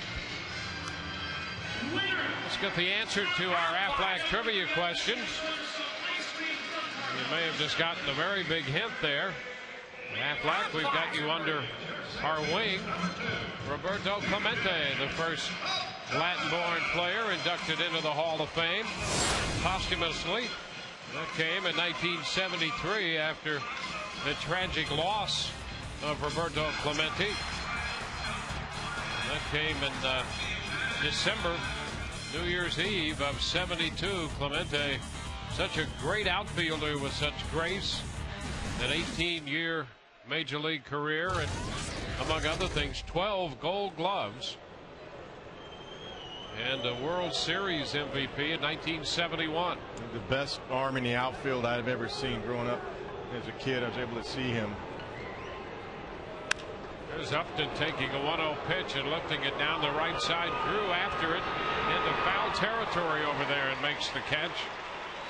That's the first out in the bottom of the fourth. Let's check in with Todd Callis. Yeah, Dwayne, about that Roberto Clemente award, James Shields is the Rays representative, and before the game, he had a chance to meet some very special people. Shields and his wife Ryan have been involved with the Progress Energy Heart Gallery of Pinellas and Pasco County for the past 3 years, and Shields there was really instrumental, and not only in this program, which is helping foster children find homes, but really he does a lot of good around the community. So congratulations to Shields. And you can vote at Chevy.com/Clemente to vote for one of those 30 nominees. Every Major League team has at least one player that's nominated. Guys, back to you. All right, here's Jason Bartlett with the bases empty and 1 out. Breaking ball that stays a little close, 1-0. Roberto Clemente finished with exactly 3,000 hits. 4-time National League batting champion. And that award, the Roberto Clemente Humanitarian Award, he was in fact on his way to Nicaragua when he was lost in the plane crash carrying aid to earthquake victims in Nicaragua on the last day of the year in 1972. That's going to be a base hit out of the hole at short. Gonzalez could not throw out Bartlett, and he's aboard. You know, the thing about that, too, I talked to Luis Clemente today on a radio show, and he was explaining how many times why his dad was sending those necessary goods to Nicaragua. He had played over there, and 3 times planes had gone over there. There was an earthquake December 23rd of 72, and the supplies didn't reach the right people. There was some finagling going on, so he decided to get on the 4th flight to make sure the right victims got the help they needed, because the goods were being stolen. And of course the plane crashed immediately upon takeoff, and they never found Roberto Clemente. A ball, no strikes, the count to Carl Crawford. Boy, as talent goes, he was one of the greatest steals of all time. The Brooklyn Dodgers originally signed him and sent him to Montreal. They tried to hide him. They didn't play him much. He was on the bench over there, and the Pirates drafted him in what essentially was the Rule 5 draft. That's correct. That's right. And Branch Rickey had left the Dodgers, went to the Pirates, and knew exactly what they were doing, and he stole them. And Al Campanis, the former GM of the Dodgers, is the one that did the tryout in Puerto Rico that signed Roberto Clemente. And you're right, that's exactly what happened. They tried to hide him in AAA, and there's no secrets in baseball. Especially if you got somebody like Branch Rickey, who was huge in the Dodger organization, going over to Pittsburgh. Yeah, there are at least 2 truisms in baseball. There's no crying in baseball. That's right. And there are no secrets in baseball. And the reason it's close to me, I told you that story about my dad was my manager as a 12-year-old in Little League, and we were the Pirates, so I became a Pirate fan. Growing up in LA, even though I was a Dodger fan, I became a Pirate fan. So every time the Pirates came to LA, I said, Dad, we got to go see the Pirates. And naturally, you see a guy like Clemente, you go, yeah, that guy's pretty special. So, and then, you know, I didn't know years later, I ended up managing in Puerto Rico 3 years in Santurce, the team that he played for over there. So there's 6 degrees of, it's just a little eerie for me. Yeah, and you know, everybody talks about what a great arm he had. But if there was one guy who really did run like the wind, it was Clemente. He did. Fly ball into right. Crawford coming in. Drew is under it and makes the catch. Carl Crawford is 1 for 3, the second out here in the 4th inning. So the pitch into Crawford, and he pops it into short right, handled by Drew. One more thing about Clemente, do you remember this? I mean, he would kind of almost have bail, but he'd keep his hands back, and he'd take an outside fastball and shoot it to right field.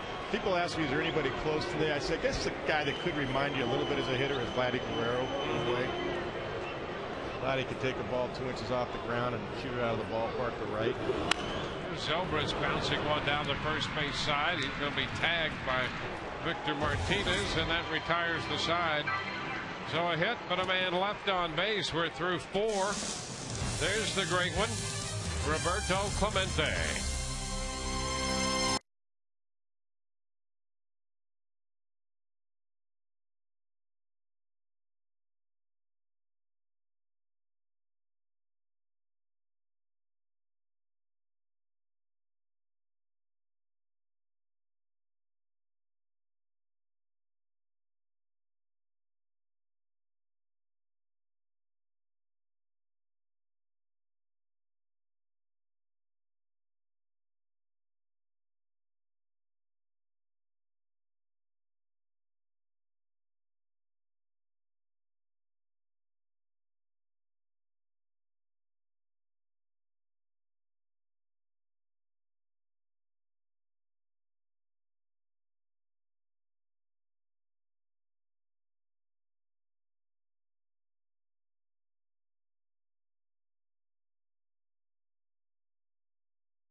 By Aflac. We've got you under our wing. By Gulf Coast Honda. Visit GulfCoastHondaDealers.com to find great deals on fuel-efficient Hondas. And by Bluebell. Better by a country smile.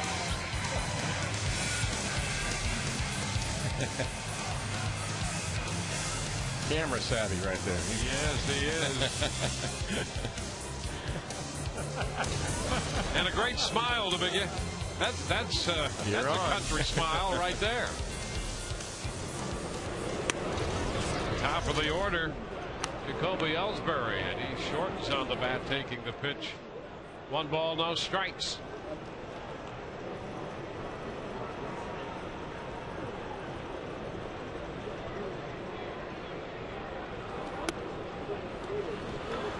One and one.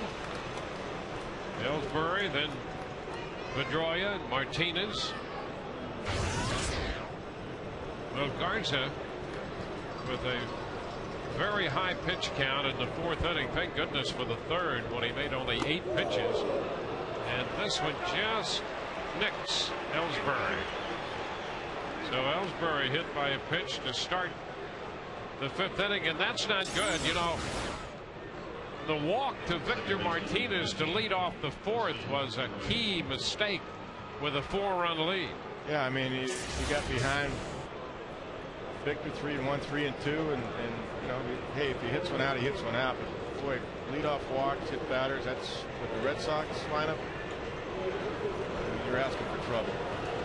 Well, you don't want to put leadoff man on against this lineup. You don't want to do that against any lineup, but especially this one.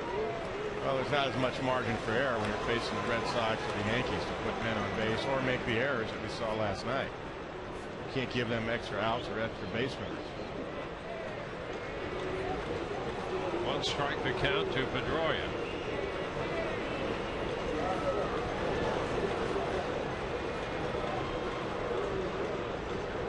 Runner's gone. Pitch skied to center field. Upton will go back to make the catch. He's there grabbing it. And Ellsbury's going to head back to first. Ellsbury flinched once and then took off again. And I think he had a good enough jump to steal it, too. And not many steal off of Matt Garza, but Ellsbury, with 55 stolen bases tied for Carl Crawford, the league lead, certainly will run on anyone. But he would have had that stolen if Pedroia takes it. But you take that out. That's a big out. Now it's Victor Martinez, whose walk opened the 4th inning, and that led to 2 runs. 3 times now in the first 5 the Red Sox have put the leadoff man aboard in an inning. They converted the other 2 opportunities into runs. Wow, that's a pretty good pitch. That's where you want to be, right there. I guess Joe West thought it was down. I mean, you got to live right there. 1-0 the count to Martinez. Pops it foul. That's going to be out of play. Takes the count to 1-1. Ellsbury at first, 1 out. Toyota Trent will take a look. Carl Crawford and Ellsbury each with 55 stolen bases. Sean Figgins 39 and B.J. Upton 4th in the league with 36.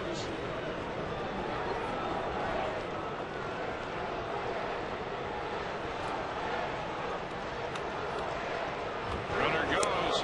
Pitch is down. Throw is not in time. Skips past Bartlett, backed up by Iwamori. And Ellsbury collects his 56th stolen base. Take a look. Pitch was down. On short hops Jason Bartlett. I'm not sure if it was a strike down there if he would have got Ellsbury and it landed right on the bag. No, I think he would have beat that anyway. It's a good jump. You'd have to have been Pudge Rodriguez back there to throw out Ellsbury on that one.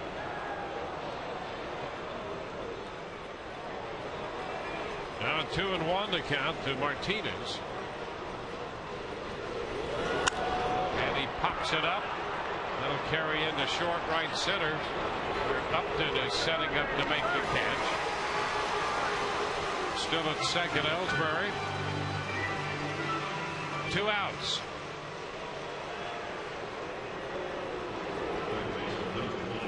So with 2 gone, it's going to be Kevin Youkilis.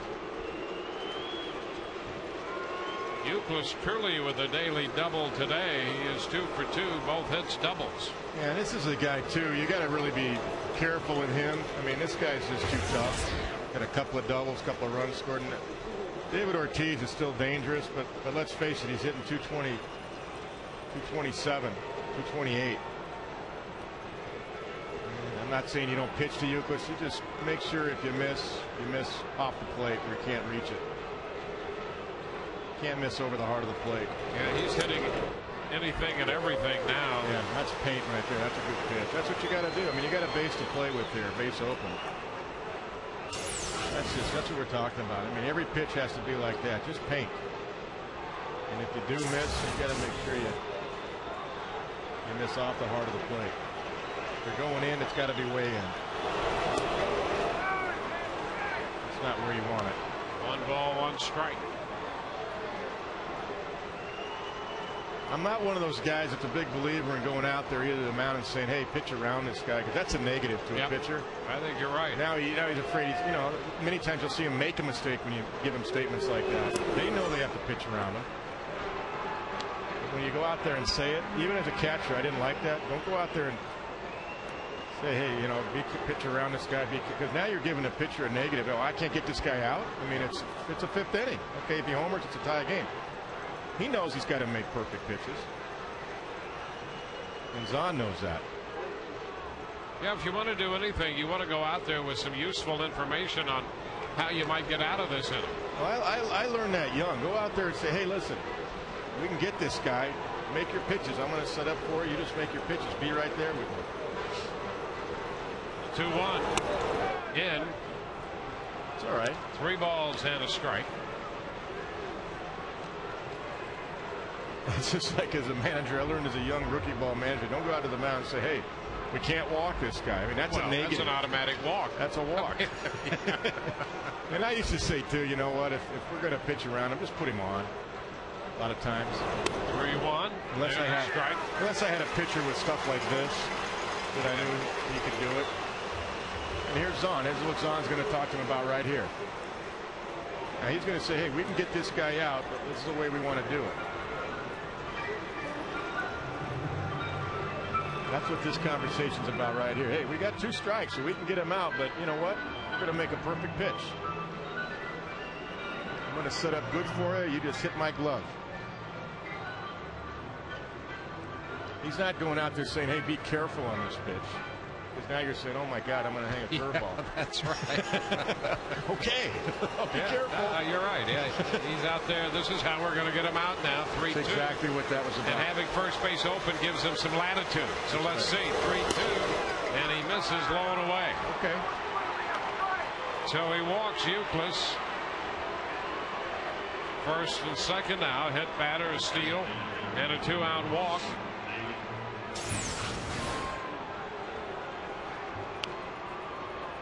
Okay, missed off the plate. I mean, that was the idea. He was trying to get him out. He wasn't trying to miss, but he made sure that it was going to be a pitch that Euclid couldn't reach if it broke too far, and it did. So here's David Ortiz. And Ortiz pops it up. Short left. Crawford is there. That retires the side. So a nice little job to get out of that spot. Rays lead, middle of the fifth, 5-3.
That came in the first.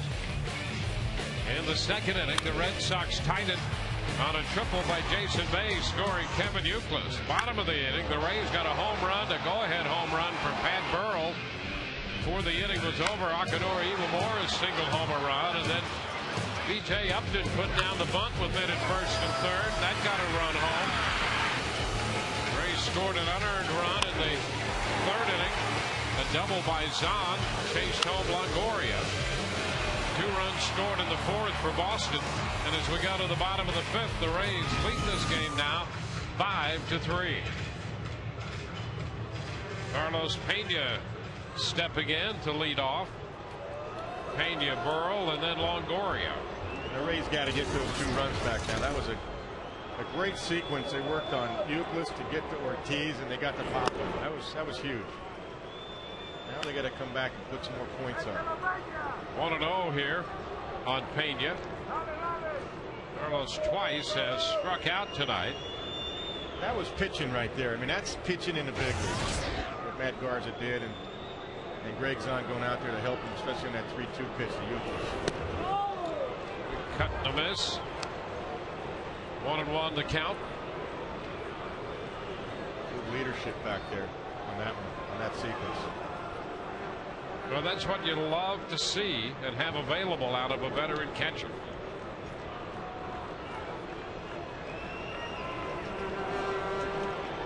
One of the reasons the Red Sox re-signed Varitek, they didn't have an answer for Varitek. He was a free agent this offseason.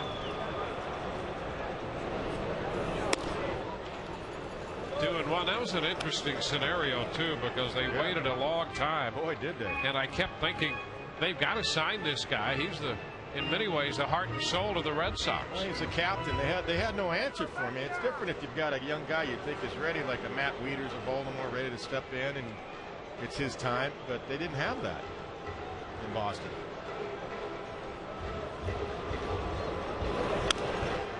foul ball back. Takes the count to 2-2. You can't lose guys like that. These guys are valuable. The Brad Austerses of the world. The Dodgers got him. I mean, he's complimenting the young catcher and Russ Martin of the Dodgers. Zahn, of course, did it beginning of the year before the acquisition by the Rays. And Veritek, and of course, he's got the compliment of Victor Martinez now. And a strike called on the inside corner. Carlos out for the third time tonight. A strikeout opening the bottom half of the fifth. Pretty good movement right here. That has some life to it. Overhead shot. Gets the inside corner. Plenty of it. The height is right. Good call.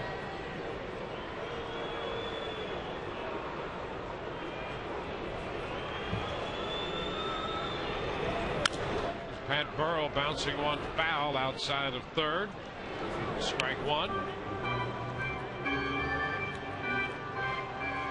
Pat with a home run tonight. His 13th of the year.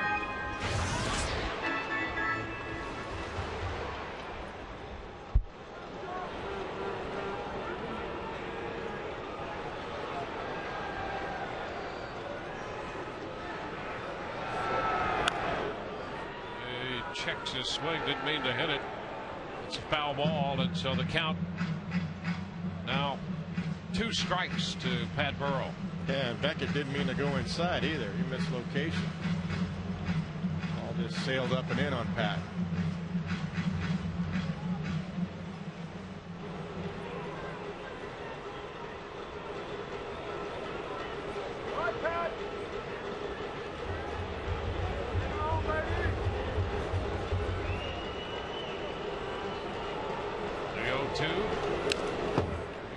Of it to stay alive. To look at the leadoff home run at the bottom of the second inning on that breaking ball. Our AM Scout replay. That was a flat breaking ball right there. Same plane as the Pat bat right there. And he gets it in the seats.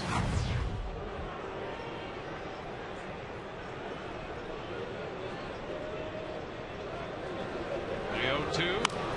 He swings and lifts a high foul out of play down the left field side, holding the count at 2 strikes.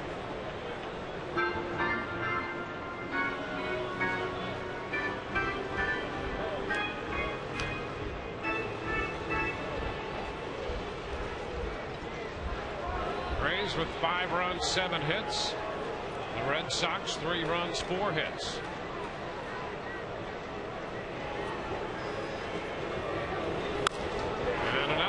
This one foul as well beyond the bullpen. So with 2 strikes, Earl has fouled away 3 pitches. Last couple being a curveball. You got Pat looking in the third on a 96 fastball outside corner. And there's a strike on the outside edge. And Bob Beckett was very fine with another fastball away, again at 94. Yeah. Last 4 pitches, he showed a cutter, then 2 curves, and then paint with the four-seam fastball right there away. Well, Veritek was smart, too. He's setting up underneath Pat Burrow, and then moves at the last instant way outside. So as a hitter, you can feel that. You can feel if the guy's underneath you. And perhaps Pat had the thought that maybe he's coming in.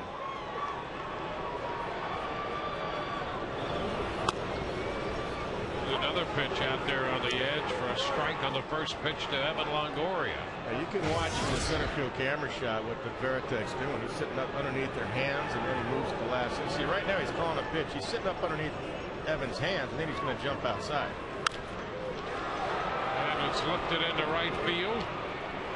It's Drew out there. And the Rays are up and down 1, 2, 3. We're through 5, and the Rays lead 5-3.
For AAA Durham, and he was called up today.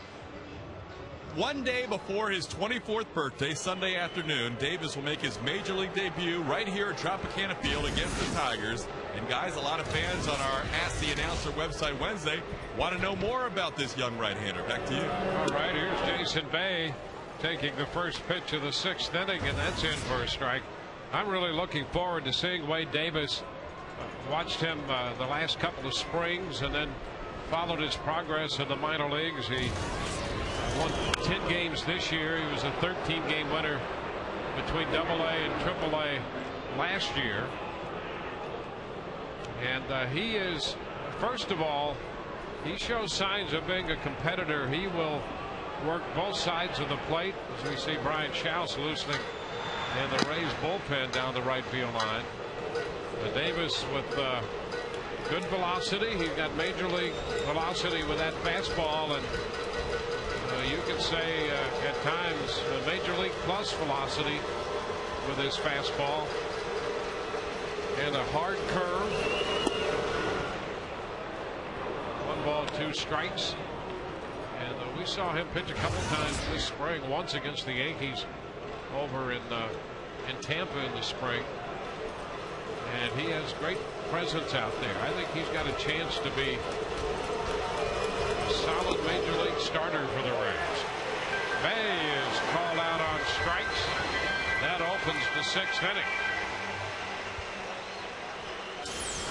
A good sequence of fastballs and sliders away, and then just goes right inside with a 4-seam fastball. And he gets the call right there. Nice pitch. That's how you pitch inside right there. Well, I'm looking forward to seeing Wade. I haven't seen him yet. And I know that you gave me a great scouting report in the spring. We talked about him. Did a game with you in Port Charlotte, and been following his numbers in AAA, and those numbers definitely warrant a call up at the big leagues. 1-0 to Drew, who lifts the fly ball into left. Crawford toward the line for it. Carl puts it away. So 2 up and 2 down. The Rays and the Red Sox continue this series, battling for the wild card. They'll be back in tomorrow night for the 3rd game of this series. You can pick up tickets by visiting RaysBaseball.com.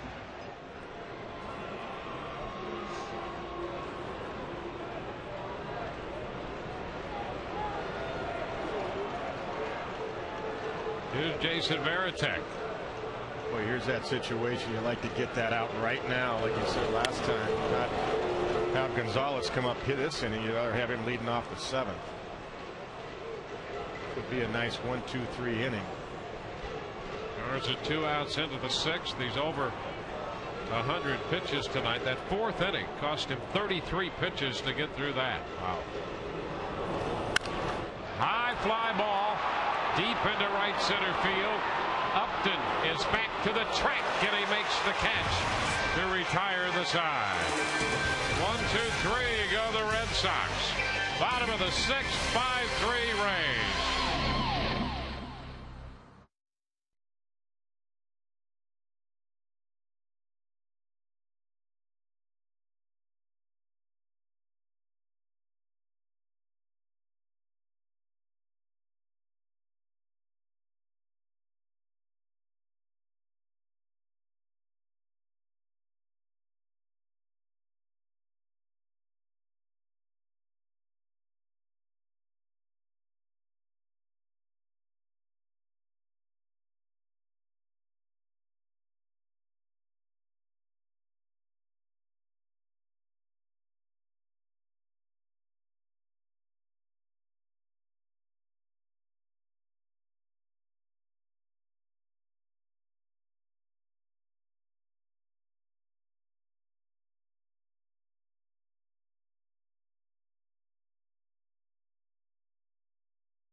Sports is brought to you by Subway. Play hard, eat fresh.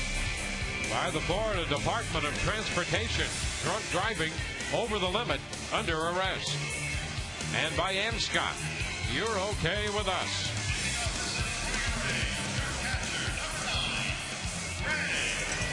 Rays have a 5-3 lead.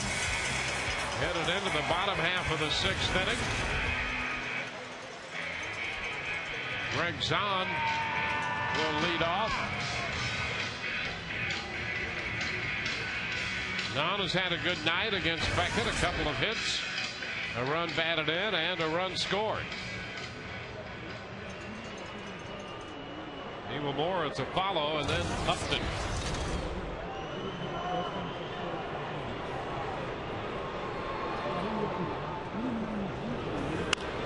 First pitch is lifted down the left field side. It's going to be a foul ball and out of the reach of base. Strike one.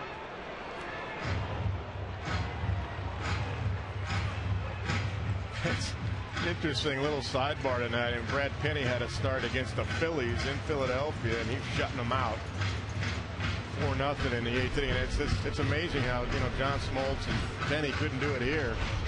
The American League East, they found out about the American League East, and yet they're doing well in the National League. That's amazing. I think unless you've seen the East, people don't realize. Larry Boas said it's still the best division, and he's in the National League West, but it's the best division in baseball, toughest division. 2 strikes to count. Yeah, and that's the thing that I think a lot of people look at pitchers and earned run averages. They pitch in the American League East. Well, I mean, look at these 2 guys tonight, Garza and Beckett. I mean, these are premium arms you're talking about here. Beckett came in with an earned run average of 380, and Garza 395. Yeah. Now those are great arms. And one thing I look at hits against coming into tonight's game. Garza had only given up 142 in 164 innings. I mean, less hits in innings pitched anywhere is super, but over 22 less hits than innings pitched the majority of your games in the American League East. That's outstanding. And Beckett's the same way, 20 less hits than innings pitched. I mean, that's how tough these 2 guys are.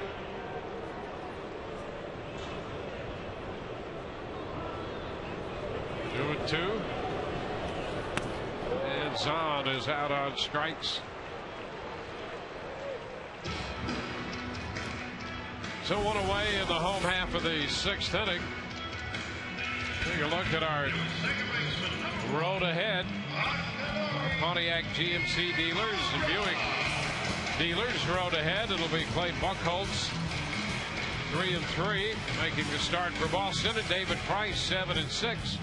We look at 2 very good young arms tomorrow on the Buick Pontiac GMC dealers road ahead. Zakadori Iwamura.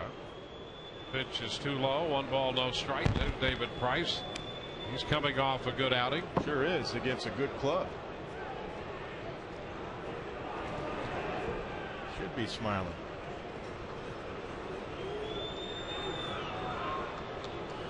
Shut the Tigers down.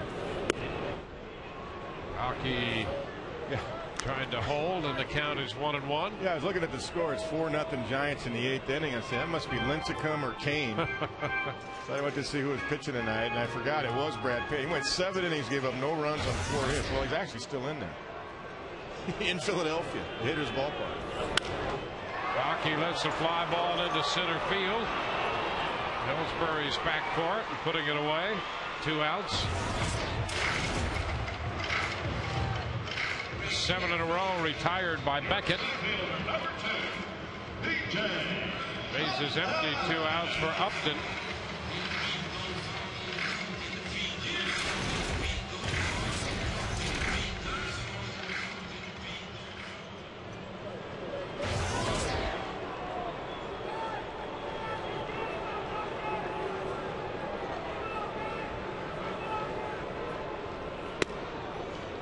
Takes it wide.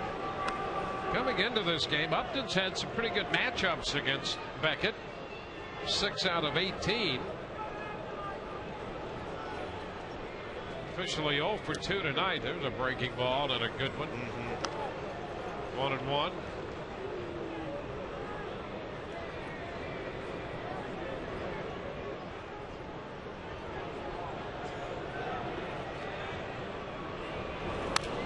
It's a foul ball back.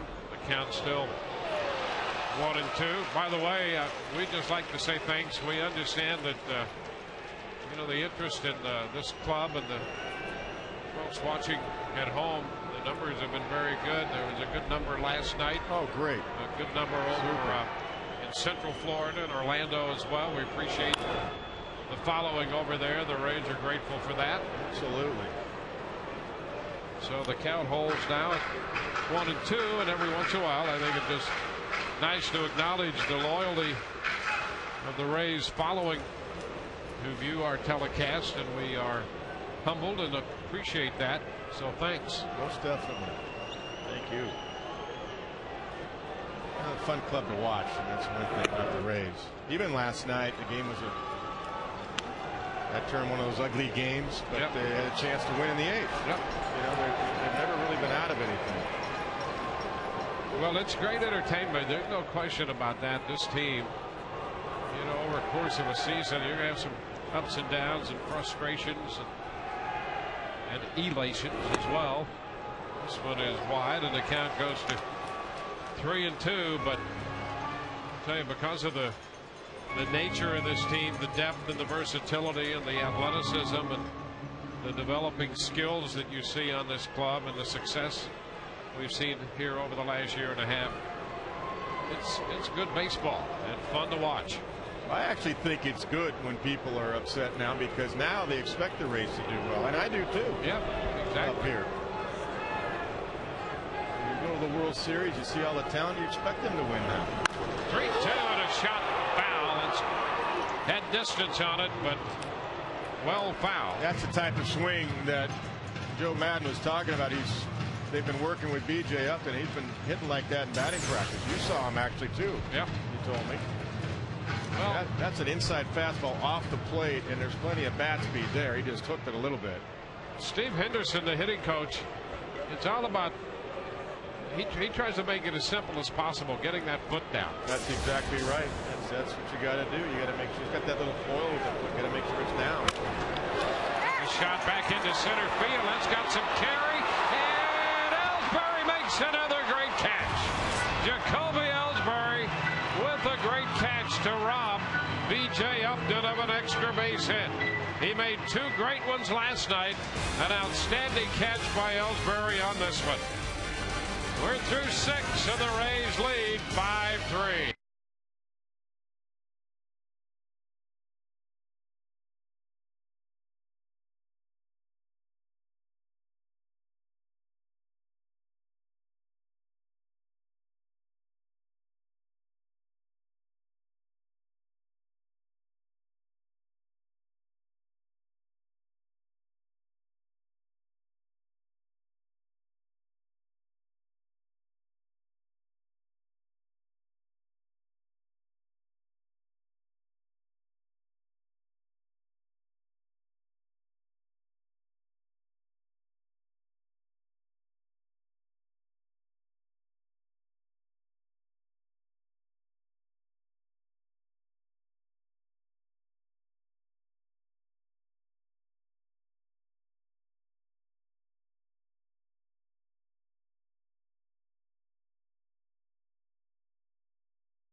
Tampa Bay Rays and may not be reproduced or retransmitted in any form, and the accounts and descriptions of this game may not be disseminated without the express written consent of the Tampa Bay Rays. Jacoby Ellsbury not only last night had a good night at the plate, but he made 2 great plays defensively, and he's up to it again tonight. Look at all this. Yeah, I think they got to go to the non-glove side. I mean, you see, you can't dictate where the ball goes. The 3 balls going to his right, including that would have been a triple for B.J. Upton. No doubt about that with his speed. And Bartlett, that ball hit in the 8th inning, you saw coming in the diving catch. That could have been a game saver. Bases loaded, 1 out at the time, down 4. That would have been, if that got by him, that's probably a triple and 3 runs. And the other one, of course, was Pat Burrell's screaming on the drive. Would have been a double. Alex Gonzalez leads off here in the 7th inning, taking the first pitch for a ball. 5-3 ball game. The Rays lead. Well, you're counting outs now. I mean, you've got to get a leadoff hitter, right-hander right here. Fly ball headed toward the deep part of the park. It's going to one-hop the wall. Upton makes the pickup, and it's a leadoff double by the number 9 hitter, Alex Gonzalez. So the leadoff man is on base again. Chad Bradford was up throwing in the bullpen as the inning started. Yeah, this is the fastball. The problem was not that he was trying to go away. It's just right in the hitter's zone, right over the heart of the plate. He gets that down, he doesn't hit it like that. Just a fat pitch. So here's Jacoby Ellsbury, who was hit by a pitch in the 5th and swiped the base. Gonzalez at second, and Zahn's going to go to the mound and take a little time.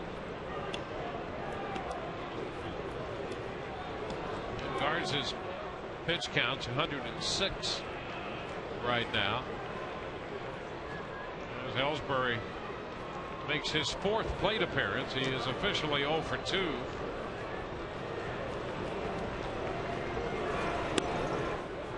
The breaking ball strikes him, and that's a strike. The right-hander Bradford down there in the bullpen. So tough now because, you know, Longoria has to play in case of a bunt. That creates a big hole in the left side of the infield.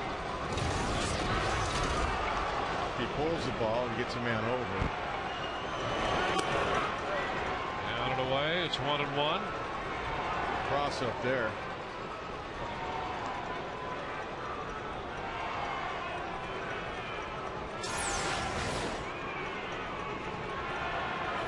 That one just pulls on a little bit. Either that or didn't like that he missed so badly.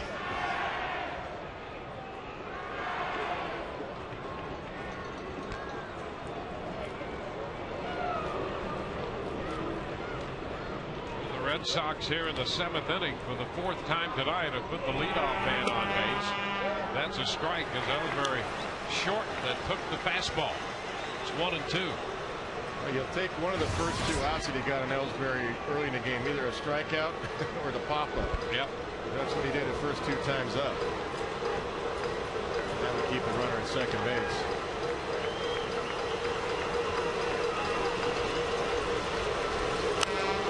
Fouled away. 1-2.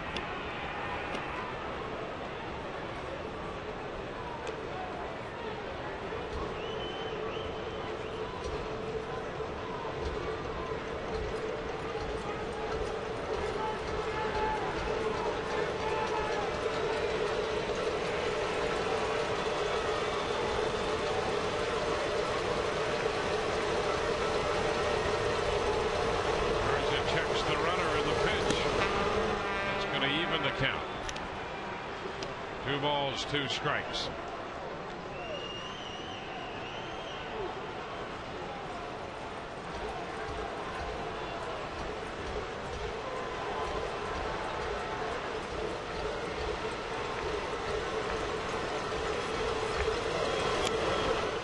Full count now. Fastball low.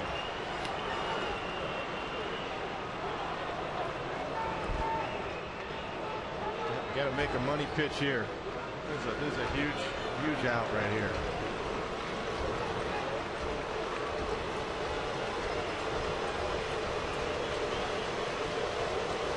3-2. The man at second and nobody out. And a liner into right field. That's going to be caught by Zobrist. Throw back to second, and Gonzalez is back in there.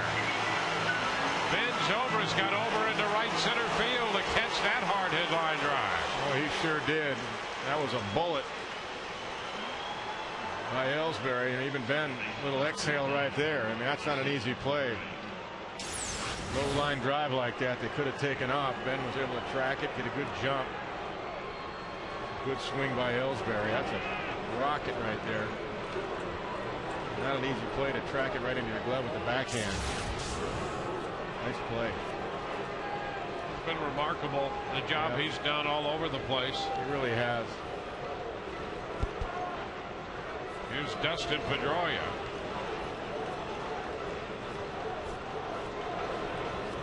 One tough out after another in the Boston lineup. Yeah, Joe Madden just trusting that Matt Garza has the stuff to get Pedroia, even though Ellsbury hit a bullet out there.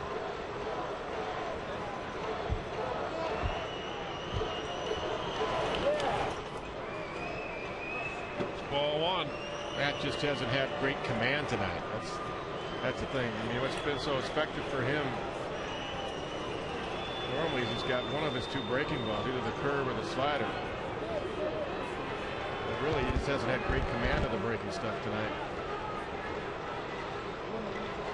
This is his highest pitch count since 120 pitches against the Red Sox in a no decision back on the 4th of August. And right now he's at 115.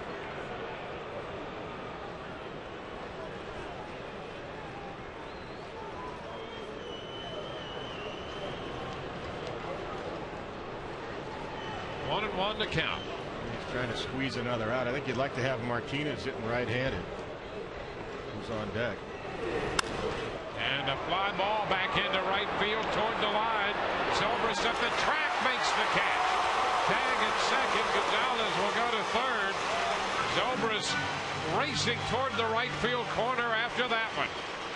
2 outs. Neither one an easy play for Ben. We just saw him catch that line drive going to his right, that low line drive. This was a fly ball that had some slice to it. Boy, he's got that track to the glove side. But you never know about Pedroia. He can hold the ball or he can go the other way. And hey, it's Garza's game still. So with Gonzalez at third, 2 outs. Victor Martinez for 2. He walked to open the 4th and scored. So the Red Sox made it a 2-run game. Better hitter from the left side. The pitch is a strike at the knees. Randy Choate standing alongside Chad Bradford. I think this is Matt's last hitter. I do not believe, even if he walks Victor or Victor gets on, he's going to face Euclid. Euclid has had good at bats against him. And a pop foul that will carry out a play. 2 strikes.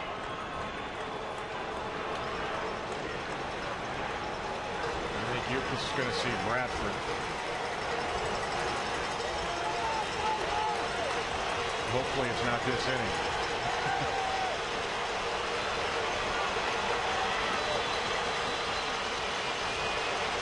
2 strikes to count on the hitter. Twice this year, Garza has thrown as many as 120 pitches. And a ground ball, base hit into right field. That's going to score Gonzalez. And it's a 1-run game now, 5-4. Victor Martinez on an 0-2 pitch. Scoots one through the right side into right field. And here comes Madden. He's going to go to the bullpen. He wants the right-hander with Euclid coming up. So a call to the bullpen. Garza gone, 2 outs into the 7th.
The seventh inning, 2 outs with Victor Martinez at first. Matt Garza worked 6 2/3. He made 119 pitches, 1 short of equaling his.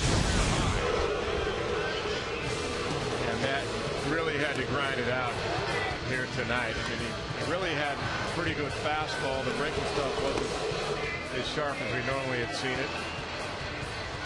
And he battled his tail off, and obviously not happy with that 0-2 pitch to Victor Martinez. Fastball down. He was able to pull it through the hole on the right side. That's a big run for the Red Sox.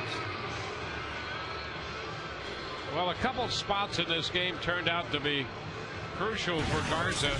One, when he walked Martinez to open the 4th inning with a 5-1 lead, and the 0-2 pitch to Martinez here in the 7th to make it a 1-run ball game. Yeah, a lot of times we've seen Matt get the lefties. The reason he's had so much success, he's got that good slider they can drop at the back foot. Now Euclid against Chad Bradford in the first pitch. He takes for a strike. Well, Euclid, as we mentioned at the outset, has been red hot lately, and he's been on base 3 times in this game.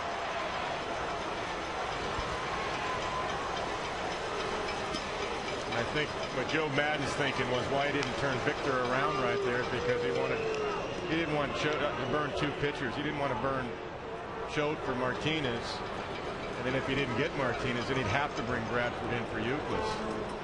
He used 7 relievers last night, so he didn't want to do that. He wants Choate for 1 guy, and that's Ortiz. It's away. You saw Russ Springer has joined Choate in the bullpen for the Rays. Yeah, the Rays last night ran Schaus, Cormier, Bradford, Choate, Wheeler, Balfour, and Howell in there after Sonnenstein. 2 balls and a strike. High ball, right field. Zobrist going back at the track, and he makes the catch to retire the side. The Rays finally get Euclid out. Middle of the 7th, it's 5-4 Tampa Bay.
AT&T Rapid Rewind.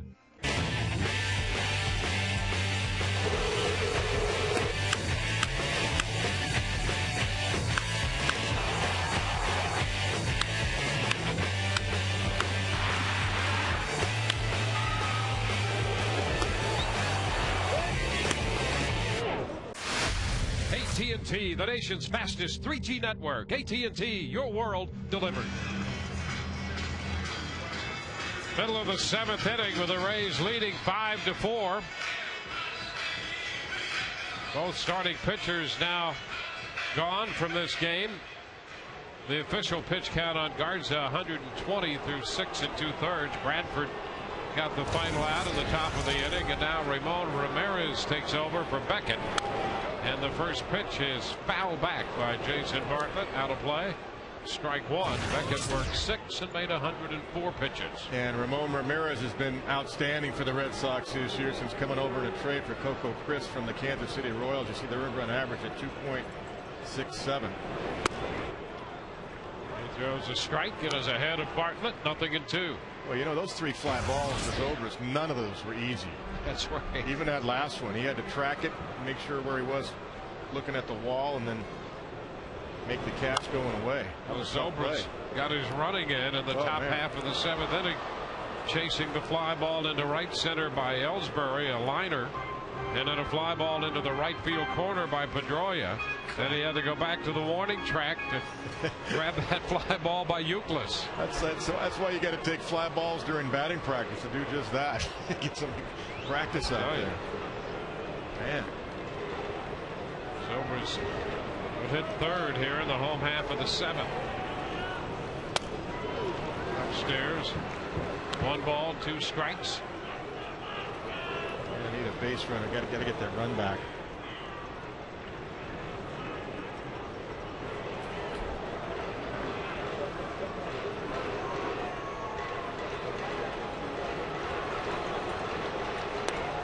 Bartlett takes it down, 2-2.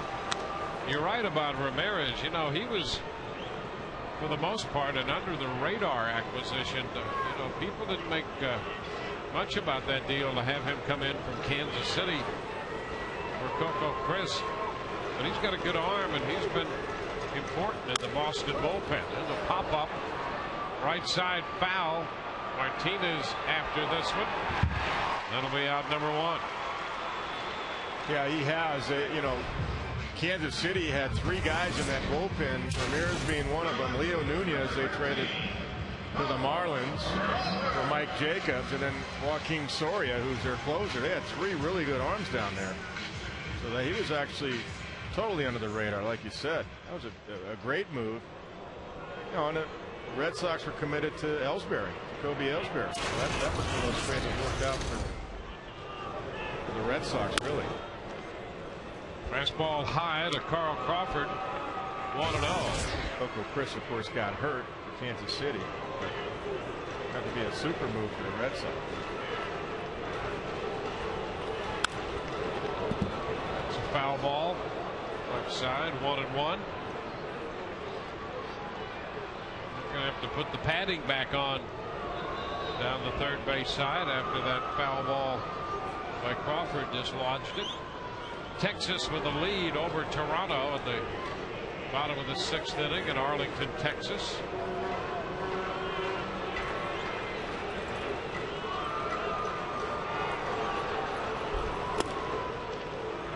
There's a strike. 1-2.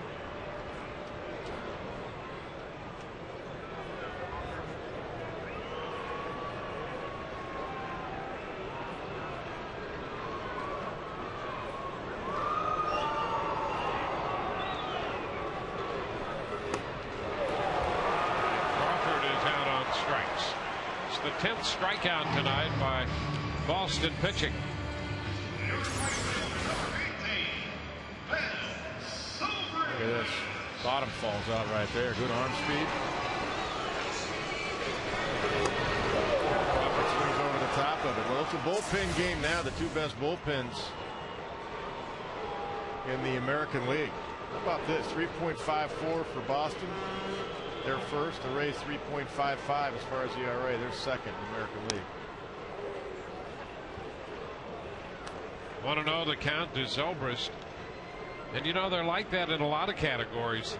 They are. You know, offensively, the Red Sox 3rd in runs scored, the Rays 4th in walks. These 2 teams came into this game tonight with exactly the same number of walks.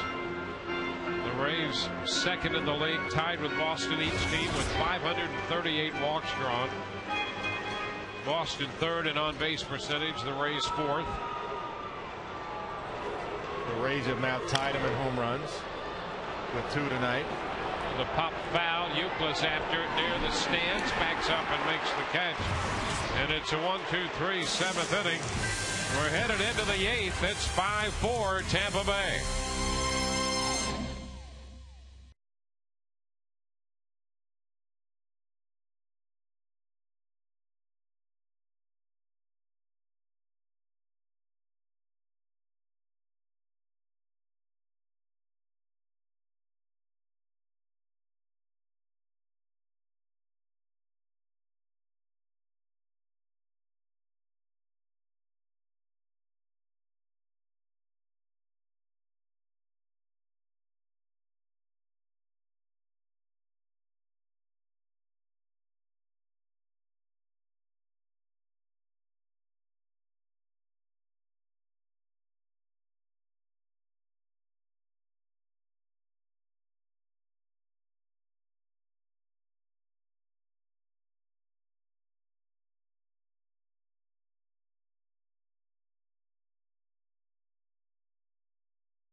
under arrest.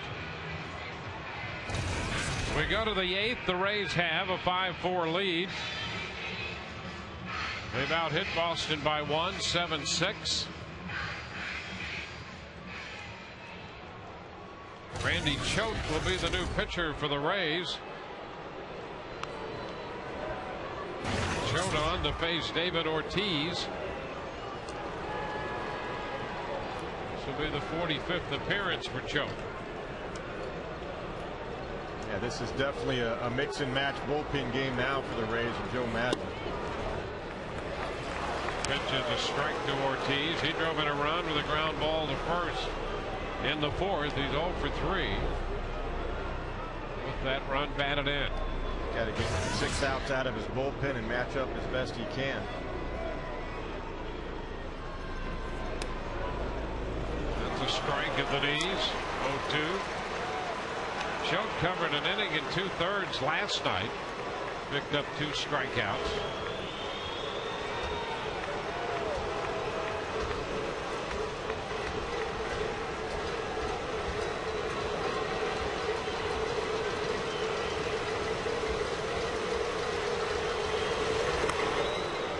Away.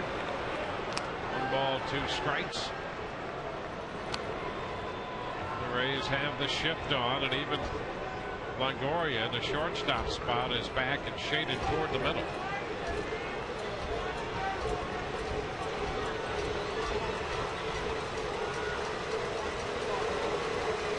One ball, 2 strikes. Pop foul, that will carry out a play. Garza worked 6 2/3, gave up 4 runs, 6 hits, struck out 3, walked 3, and hit a man. Made 120 pitches. Raymond and his high wire act. It's all high wire in close games against the Red Sox. Hold on. The Rays are trying to do hold on. That's a foul ball just back of third and on the foul side of the line. Paul Knight turning to make the call. Yeah, there was a reason Raymond had that blank stare. Yeah, there is. He's still not up. Yeah, even if Evan Longoria is playing a normal third base position, that ball, if it was fair, he wouldn't have had a shot at it. So that was just an accident. David was just late. 2 balls, 2 strikes on the pitch up and away.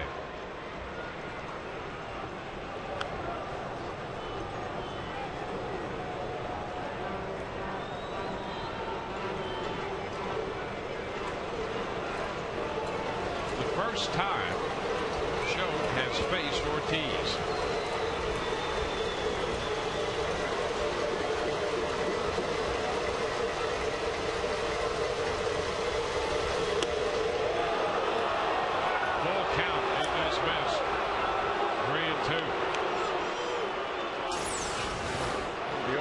Shot. It's plenty outside. Good call.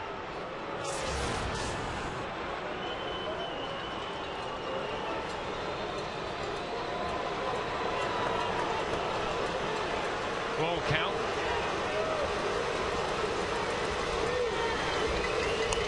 And he walks him. So Ortiz draws the base on ball. It's time for the stay in the game hole leaders for the Rays. Brought to you by Just for Men Hair Color. Grant Balfour has 16 and Dan Wheeler with 15 to lead the Rays. Middle relievers keep their teams in the game. You too can stay in the game with Just for Men Hair Color. Changes here. Choate will depart. Springer's going to get the call. We'll be back in a moment.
Lead. We're in the top of the 8th.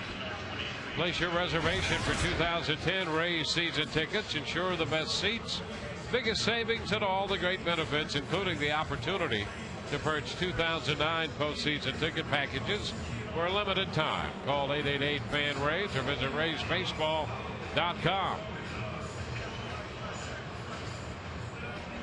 Joey Gathright, the former Ray, takes over to run at first base for the Red Sox. Gathright running for Ortiz, and as you know, he is plenty fast over there as Russ Springer's on to face Jason Bay. Yeah, not a tough or easy matchup, I should say, either. Jason Bay's their big-time run producer. Pitch inside, a ball and no strikes.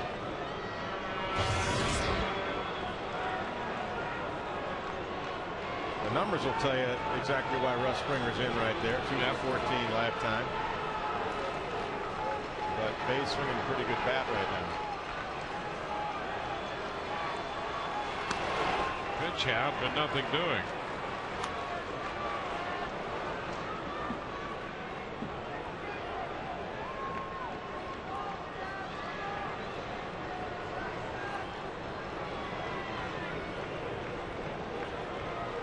Gathright, one of the recent additions to the Red Sox with the expansion of the rosters.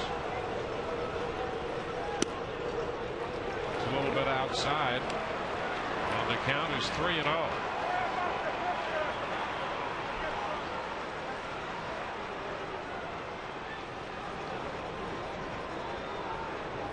On deck, J.D. Drew.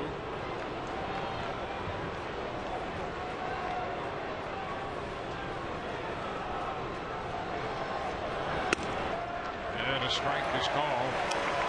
3-1. Well, he's going to have to do that again, but we saw a 3-run fastball from Garza in the second inning, hit into right center for an RBI double. I said earlier, Bay would shorten his swing, and he's just looking to hit one for a base hit. Big cut and a miss there, and the count goes full. Well, he took one shot. Yeah, he did, and he missed it. He got it up just above his hands right there. Big uppercut right there. So Gathright should be going, and Jason Bay should be trying to shorten his swing here. Full count. And a move to first. Gathright is back in.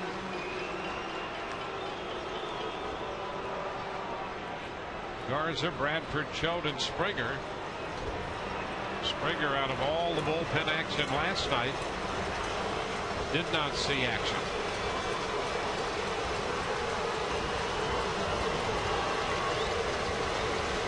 Gathright on the move, swing and a miss. Throw to second, safe. Imamura put the tag on him, and Gathright in first, steals second base. Huge strikeout to come all the way back, 3-0. Got it above his hands again. Nice throw by Zahn. I'm not so sure he didn't get, well, maybe the left hand did get in there. That was pretty close. Yep, his hand got in there before America put the tag on the left calf. So Springer strikes out Bay. J.D. Drew is due, and Madden's going to come out to make another pitching change, and he wants the right-hander Balfour.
free post-game concert with the Beach Boys. Visit RaysBaseball.com to get your tickets.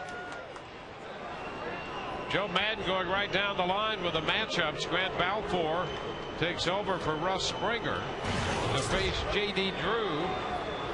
And the story on this, Drew 4 for 9 lifetime against Springer, 0 for 6 against Balfour.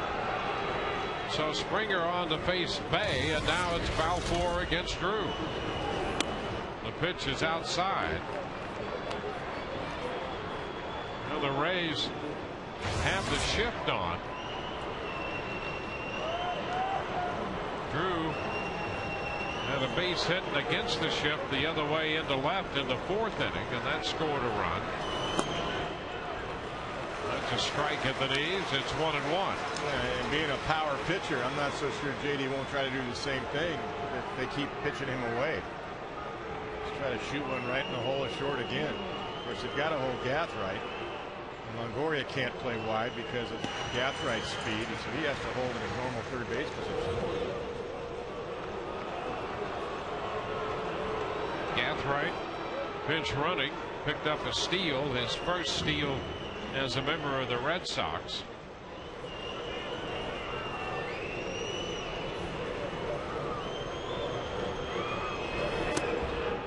Pitch is down. It's 2-1.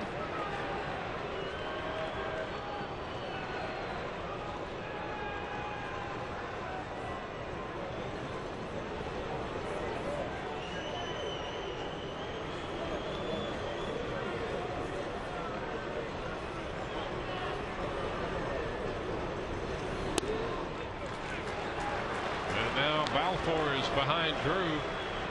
3 balls and a strike.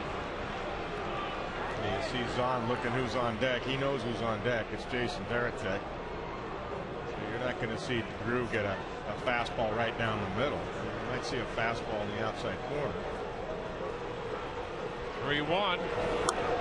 And he takes the walk. Fastball away. So that puts men at first and second. It's definitely away, and it's a little bit down. Once you get behind, you can't throw a cookie down the middle to J.D. Drew. Well, Varitek going to be lifted as Casey Kochman comes off the bench for Boston. Definitely expected that. Casey Kochman's a good line drive hitter, good contact hitter, sprays the ball around. He can hit you to left center. Limited time in 17 games with the Red Sox, but see his career numbers against the Rays. 298.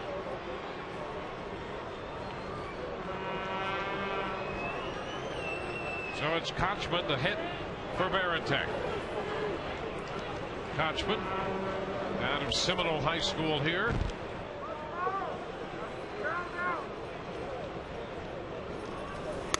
And the pitch is high. 1 ball, no strikes.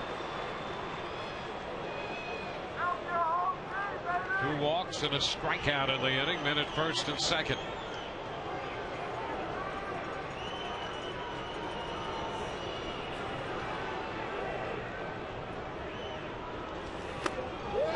There's a strike.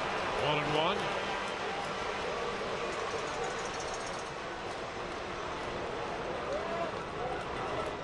J.P. Howell in the bullpen. Red Sox got Kochman from the Braves on the last day of July. And that's low. 2 balls and a strike.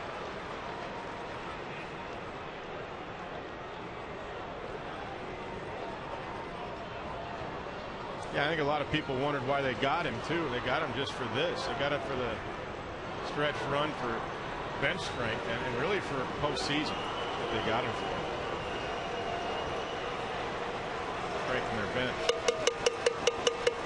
And a turn, nothing doing back at second base.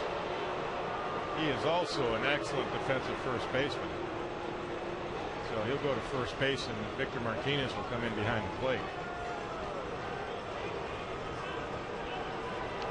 And also, just in case Lowell, didn't remain healthy.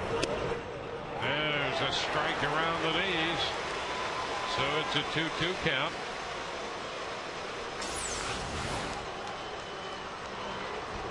Had the plate.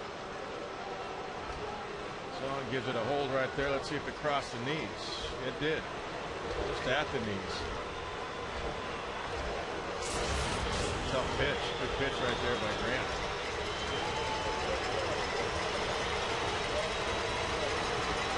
Here we go, 2-2. Oh, he started to go, and that pitch was wide.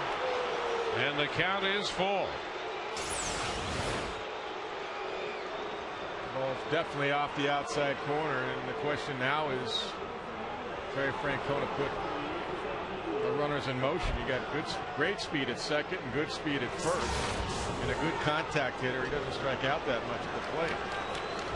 Either you take a chance and open up a hole, or you run yourself right out of an inning here. But even if he does strike out, Gathride's so fast, still not an easy throw. 3-2, and the runners did go, and the pitch is foul. Yeah, I'd be sending him too, if you create a hole on the infield. Gathright back to second, and Drew back to first. Ortiz walked to open the inning. Gathright ran for him. Stole second. Drew walked with one out. 3-2 count on the pinch hitter, Casey Kochman.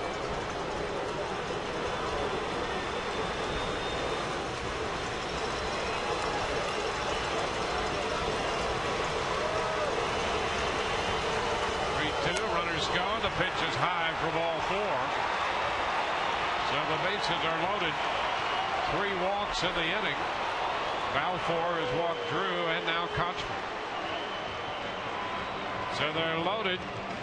Alex Gonzalez due, and Joe Madden comes out of the bullpen, or out of the dugout to go to the bullpen.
Tobacco-free Florida wants you to be tobacco-free. Visit tobaccofreeflorida.com for more information. And by your select 7 Buick Pontiac GMC dealers. We're in the 8th inning. Rays have a 5-4 lead. The Red Sox have the bases loaded with 1 out. Alex Gonzalez due to hit. Nick Green, the former Ray, will run at first base for Kochman. And J.P. Howell on the pitch for the Rays. And one of the reasons Nick Green, he's not the go-ahead run, but he can get down to second base a lot quicker to break up a double play in case of a ground ball. A lot better than Casey Kochman. Casey is a below-average runner. That's the reason, one of the reasons Dave Francona did that right here, because the go-ahead runs at second base. And here's Gonzalez.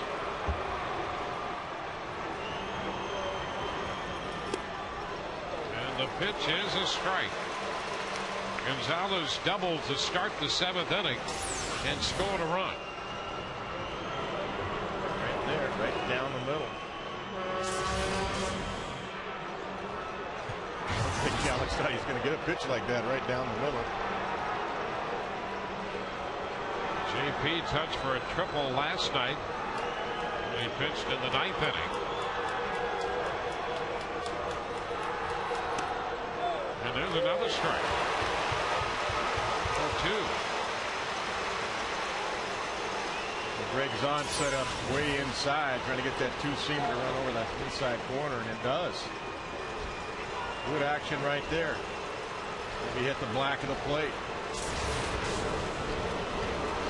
JP's been able to do so effectively this year to set up his off-speed stuff. Hit that two-seamer over the inside corner on righties.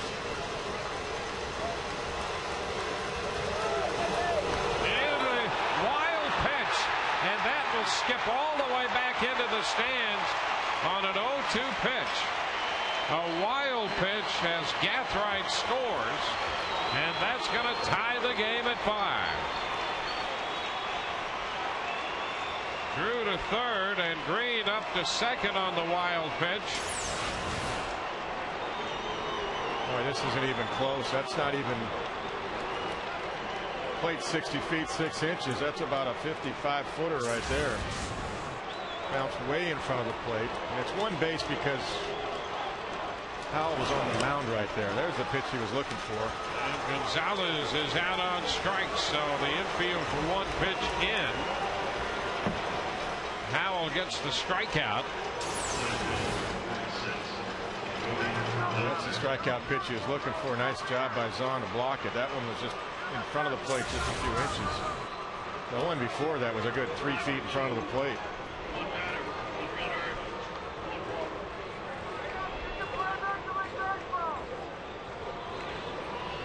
So it's a tie game, 5-5, and here's Jacoby Ellsbury, who tripled off Howell last night.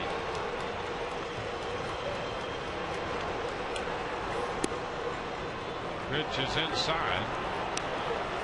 1 ball, no strikes.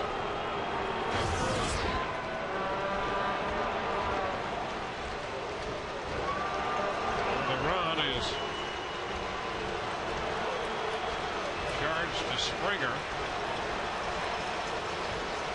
I'll take that back. It's charged to Choate. It's fouled back. The count is 1-1.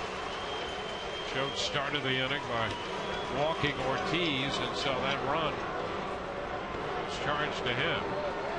Springer struck out the only man he faced. That was Jason Bay. Now men at second and third. They belong to Balfour. A 1-1 count. Howell facing Ellsbury.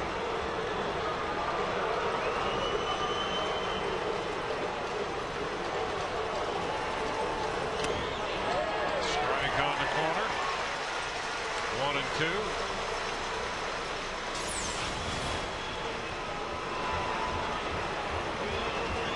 That frame job by Zahn right there.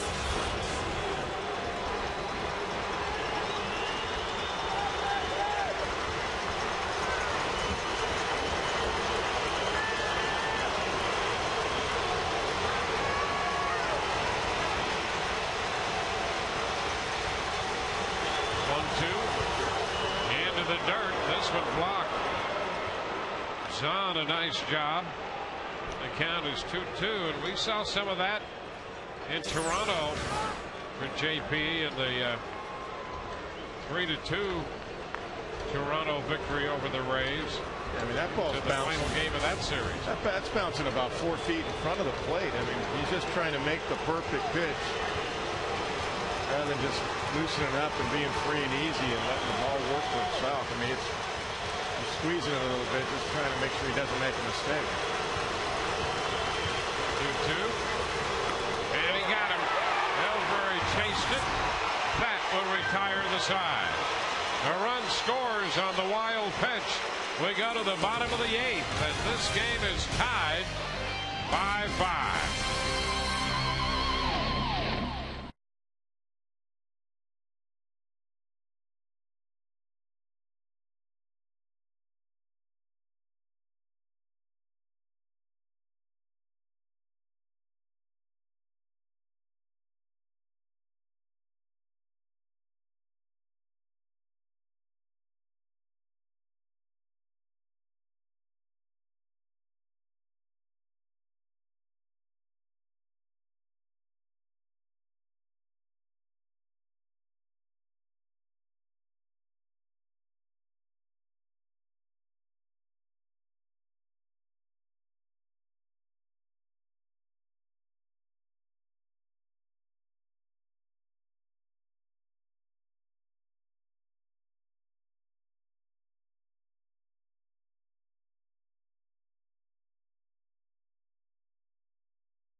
Half of the 8th inning, Carlos Pena leading off for the Rays. Pena back in that number 4 slot. He was in the cleanup spot earlier this year, and Joe Madden put him back in there for this game. Madden said before the game, and this is a quote, Carlos Pena's swing has been the best it's been since he was born lately. So Joe said expect to see Carlos, guys, hitting cleanup for a while as he really feels good about the way he's been swinging the bat. Back to you. Well, he's going to be leading off here in the bottom of the 8th inning. He connected last night for the 39th time this year. Came on the first pitch in the 4th inning. He leads the American League in home runs. And he is second in runs batted in with 98. He's going to face Ramirez. George Gutierrez behind the plate. Here in the bottom of the 8th inning. And a swing and a miss by Carlos Pena. No fooling around there. That's a good call. Changeup. First pitch. Little fastball to Carlos. With 39 home runs, you can see why.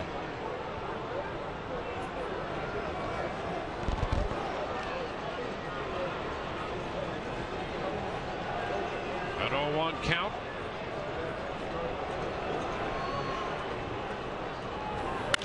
And a shot toward right center field. That's going to be in there. Extra bases. It one hops the wall. Pena in at second with a stand-up double to start the bottom of the 8th. I'm a little surprised he got a fastball the second pitch. I mean, he threw a great changeup the first pitch. Comes back with a fastball. And it's right over the heart of the plate. And a nice level line drive swing right there by Carlos Pena. Beautiful extension. It's the first hit for the Rays since the one-out single in the 4th inning by Jason Bartlett. For Carlos, his 24th double of the year. Here's Pat Burrell. Pat 1 for 3. He homered in the second. Strike one. I think Pat was taking a shot at the right side right there. Trying to get a base hit through the right side of that little breaking ball there.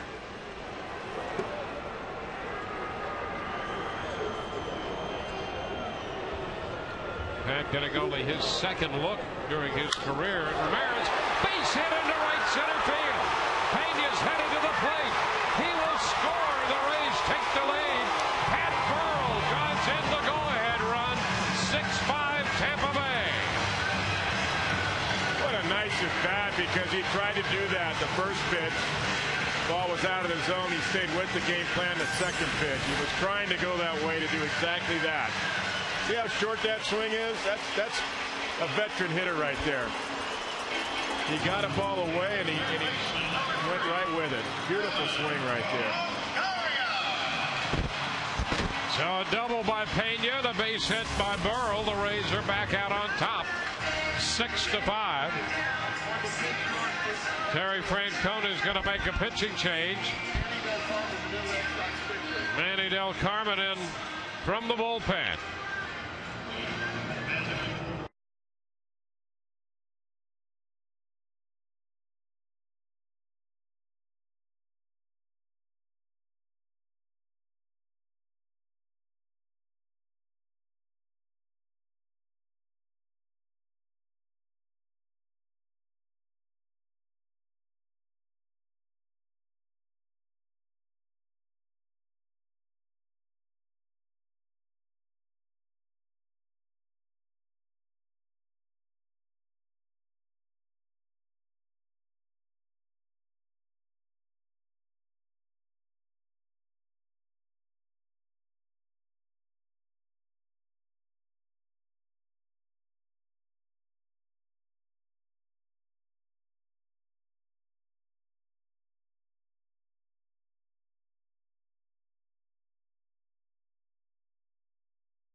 Burrell.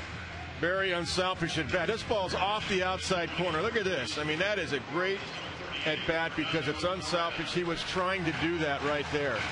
Go the other way. You know, if he could get the base hit, great. If he made an out, it's a productive out. That's a good pitch by Ramirez. It was up a little bit, though, but it was on the black of the plate. And that's by design. Very unselfish at bat.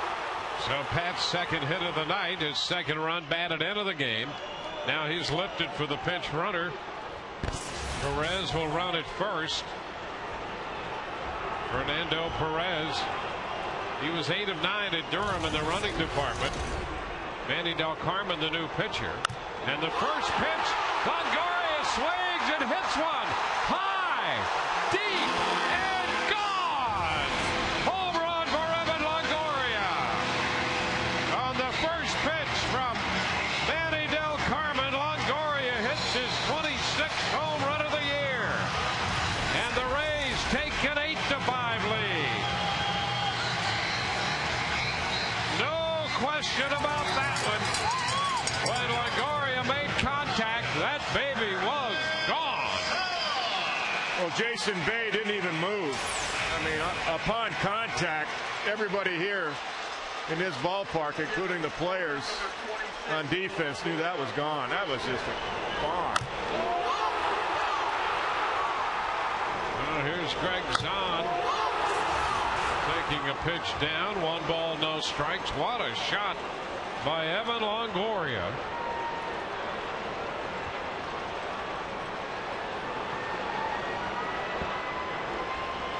Gives him 93 runs batted in. Boy, Smiles all around. Oh, yeah, that's a big cushion, too. And there's still nobody out. Now Zahn sends one into left center field. Long run. That's going to be in there and off the glove of Ellsbury. Zahn's on his way to second. Turns the bag and hangs with a double. That's the 3rd hit of the night for Zahn. So the Rays bats exploding here in the 8th inning. Ignited on the double by Pena. Burrell drove him in with a base hit. And Longoria greeted Del Carmen with a long home run. On the second pitch to Zahn, the Rays catcher doubles up the alley into left center. Yeah, he's had a nice night. Zahn is a couple of doubles tonight and a single. Stays inside it and splits the gap in left center. Finally, a ball that Ellsbury couldn't get to. And got a chance for another run to pick up out there. Nobody out still. Take another look at Longoria's shot.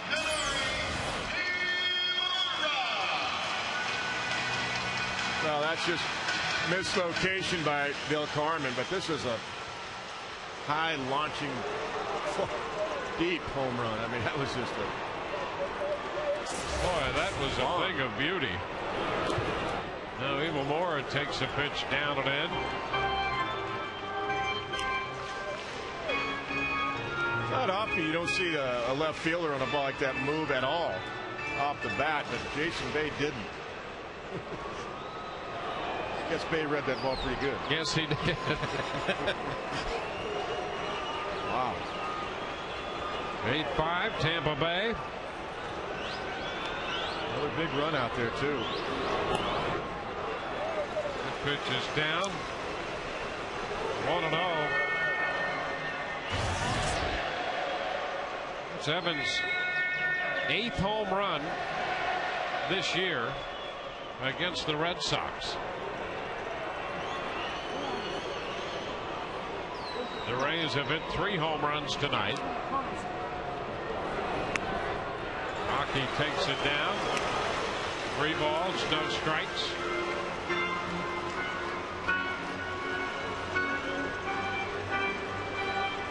Nobody out here in the 8th.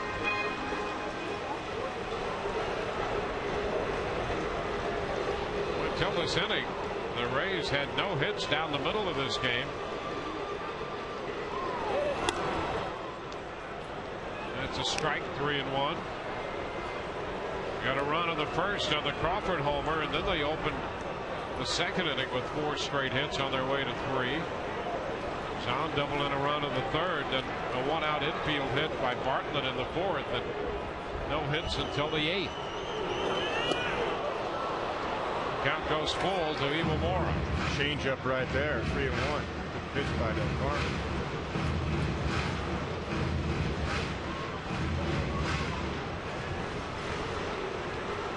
Two runs charged to Ramirez, 1 so far to Del Carmen.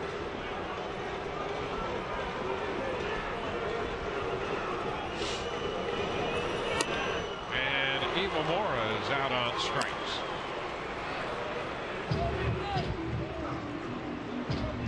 It's 11 strikeouts tonight for Boston pitching.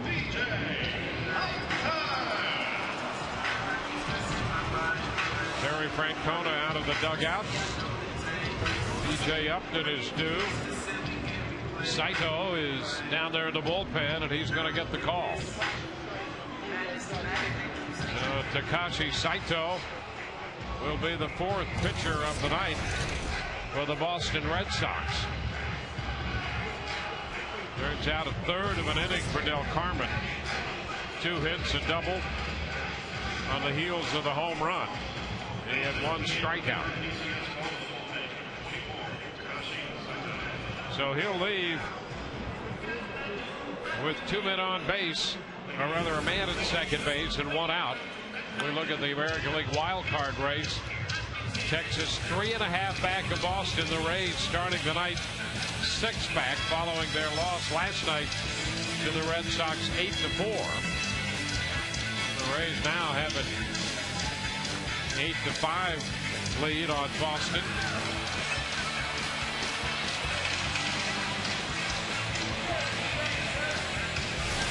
Texas with a lead tonight, bottom of the 8th inning at home. That's a 2-run ball game now, 6-4.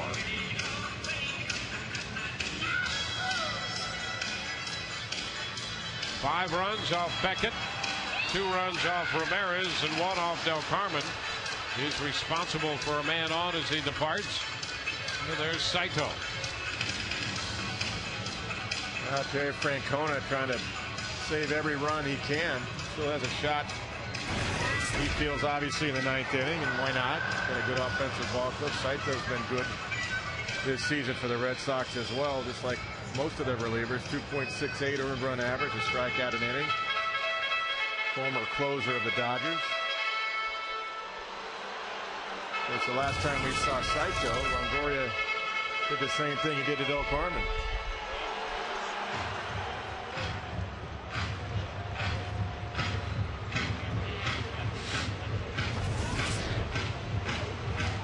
We'll be with you on Rays Live, the post game immediately following this game. The Rays have come back to break a tie here and take an 8-5 lead. Here's Upton.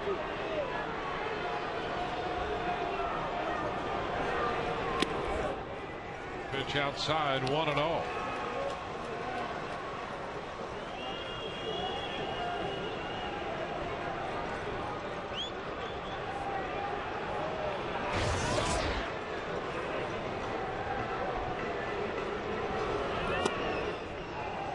On the corner.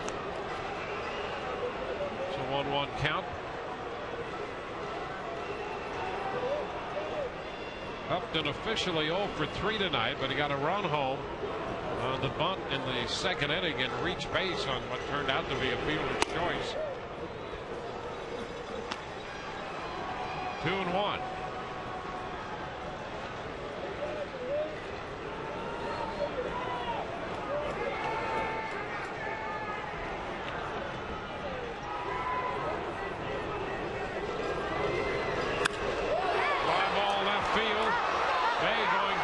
It's going to be over his head off the bottom of the wall.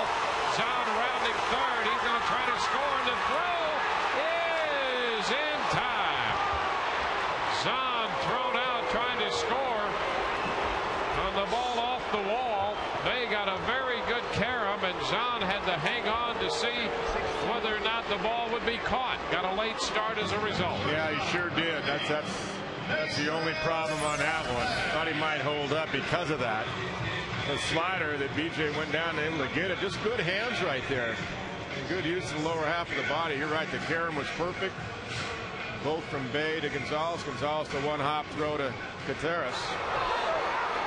He's on. Once he realizes it goes over his head, he's thinking, and Tom Foley is too, he's thinking he got to score. Problem is the carom came right back to Jason Bay. So here's Bartlett now, 2 outs. And a breaking pitch off the plate, 1-0. So Upton's at second. The last couple of at-bats that Upton has had, that's what Joe Madden was looking for last night, why he let him hit in the bottom of the 8th inning. As he lined out to deep center that in the 6th inning, and he hit a foul ball. Almost home run tonight, getting to a fastball, and that ball he went down and got. So that's why Joe Madden let him hit last night. He's been watching that in batting practice.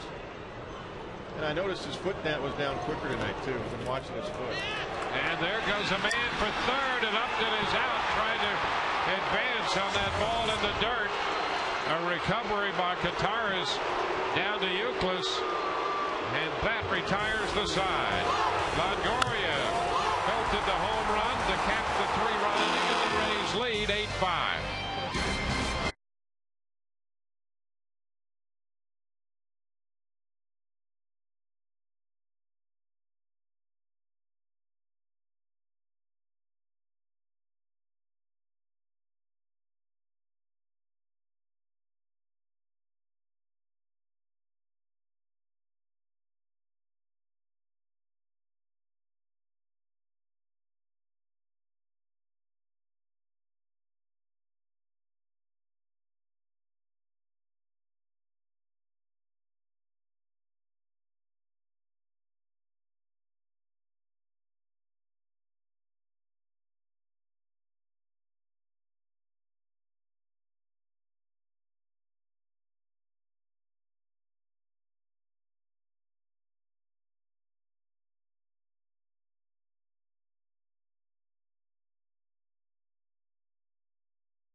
Well, this has been everything you might expect when these two teams get together. The Rays lead 8-5 as we go to the 9th inning. 3 runs, 5 hits in the bottom of the 8th to break a 5-5 tie. And it will be Dustin Pedroia to lead off the 9th against J.P. Howell. And the pitch is up and away. A ball to no strikes. Gabe Gross in the game in right field. Ben Zobrist comes in to play second base. And the pitch is a strike. And I'm not sure on Evo Morris at bat. I thought he was a little hobbled when he came out of there. Yeah, I thought the same thing. A little bit off balance there on that swing. Maybe he tweaked himself a little bit there. 2-1 the count now to Pedroia. Let's take a look. Oh, tailing off the plate there. Yeah, just right there, a little hobble. I'm sure he's got to feel it. I mean, it's amazing to me he's back this fast already hitting it. Fly ball right field, and Gross, who just entered the game, will get the put out. 1 away. JP got 2 outs in the 8th inning on strikeouts, uncorked a wild pitch, and now he gets the first out here in the 9th.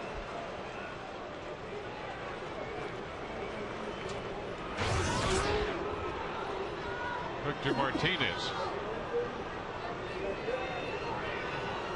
The Rays do have Wheeler up in the bullpen just in case, but they'd prefer not to have to use him. There's a strike.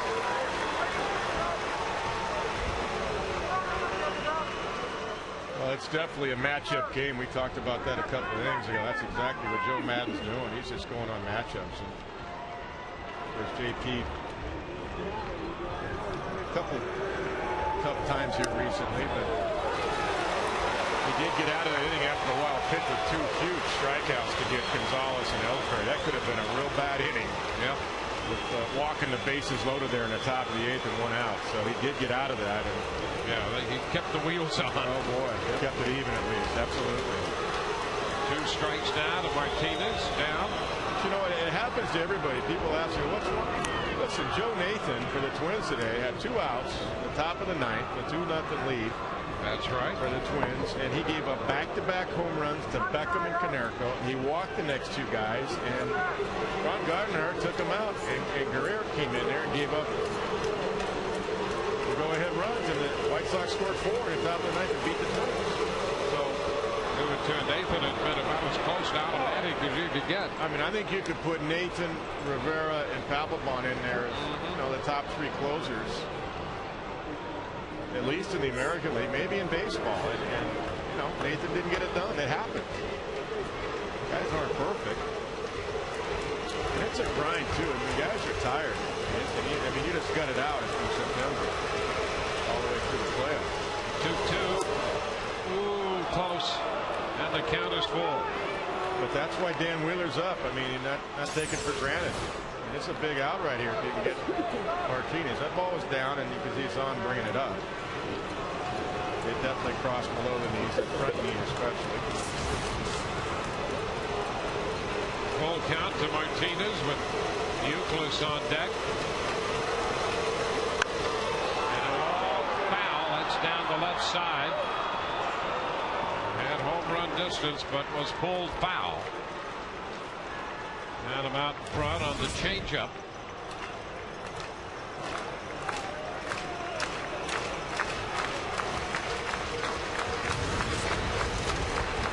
Toronto batting in the 9th, trailing Texas 6-4.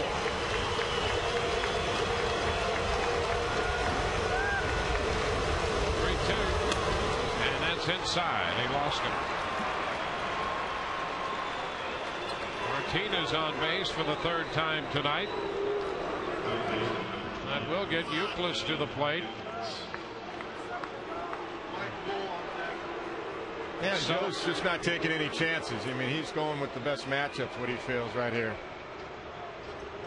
Now Madden makes the pitching change. Back in a moment.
The man on here. Same two teams tomorrow. We'll be with you on Fox Sports Florida. That will be David Price against Clay Buchholz, and our coverage begins at 6:30, presented in high definition tomorrow. Game 3 of this series. Clay right there getting antsy for tomorrow.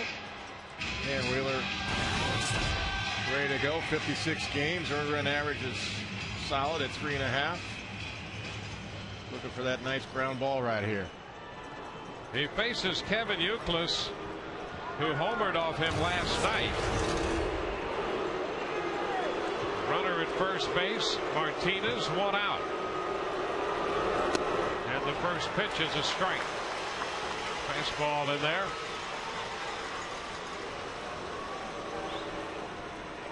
So a parade of pitchers from the bullpen tonight. Following Garza, Bradford, Jones, Springer, Balfour, Howell, and now Wheeler.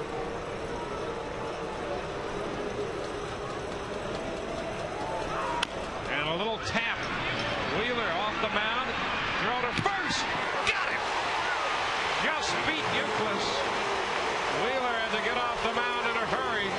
Martinez moves to second. I said little ground ball, not that little. Terry Francona's going to make his way out toward first base and argue that one. And Rapuano on the call over there. So they get the second out. I meant a nice little ground ball to shortstop. Yeah, that would have been 3-4 hopper, you know. That would have been really nice. With a play that wasn't even close at first. I didn't mean Dan had to come off like a cat and make a play like that. I mean, wow, that was a huge out. End of the bat. It is a 3-4 hopper, all in one motion. There's a strike over there. Great angle right here, guys. Well, that's a great pretty shot. close. Yep.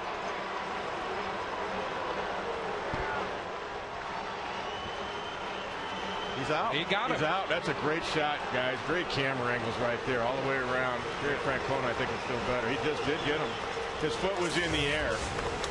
Now Mike Lowell hits a fly ball into left field. Crawford's there. Rays win. First pitch to Lowell, and he hit a little soft fly ball into left. And the Rays are 8-5 winners tonight over the Red Sox. Boy, this was a must game. And again tonight, Joe Madden and the Rays pull out the stops, and they defeat